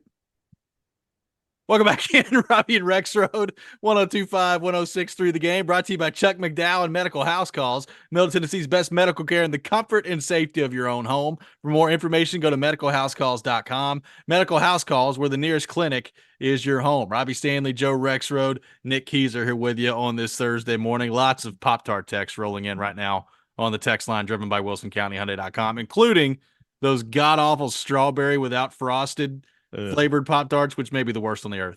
Yeah, C from Franklin claims I like that. No, it's not my favorite. Now, Cam, I got to give Cam props. He says, Joe Rexrode, a.k.a. Papa Tart. I'm sorry, I like traditional Pop-Tarts. I mean, Nick's over here talking about the pink lemonade. I'm like, well, how about an Arnold Palmer Pop-Tart? A little iced tea flavored? How about like a sardine and tuna sandwich Pop-Tart? Sounds amazing. Sign me up. Should be great. Joe, some news frosted on the blueberry, frosted cherry. All right, go ahead. Sorry.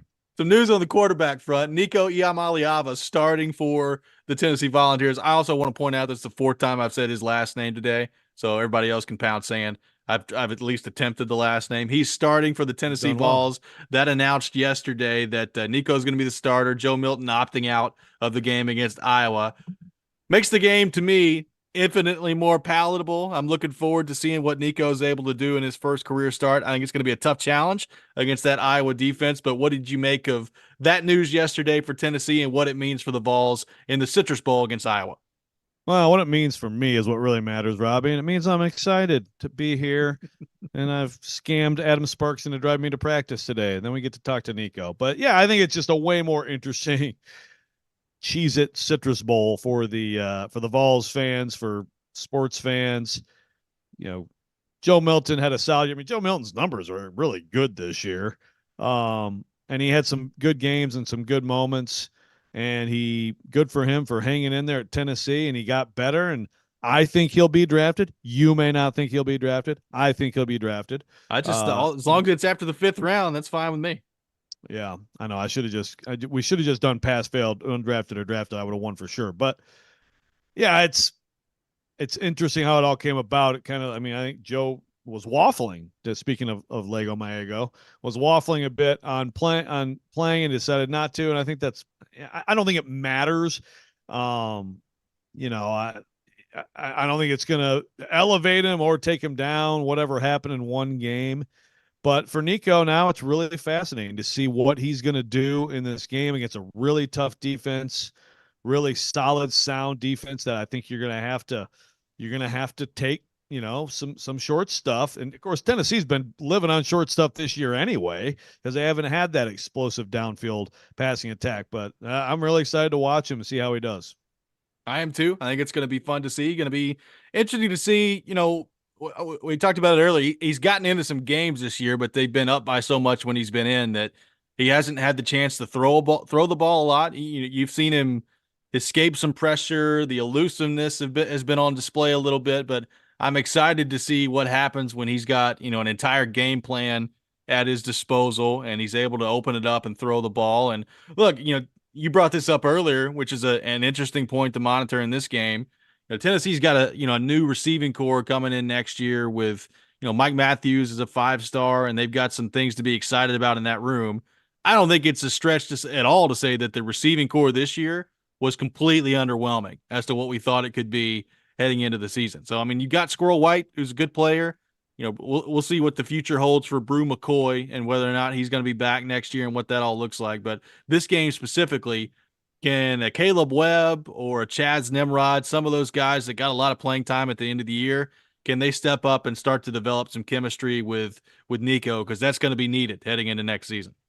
Yeah, absolutely. Or I think those guys are in danger of being passed over. And I just, like you've got to be able to do more. And Squirrel White is very important. I think in this game and next year, with Nico. I think that's got to be a really good connection. We know he's good. We know he can play.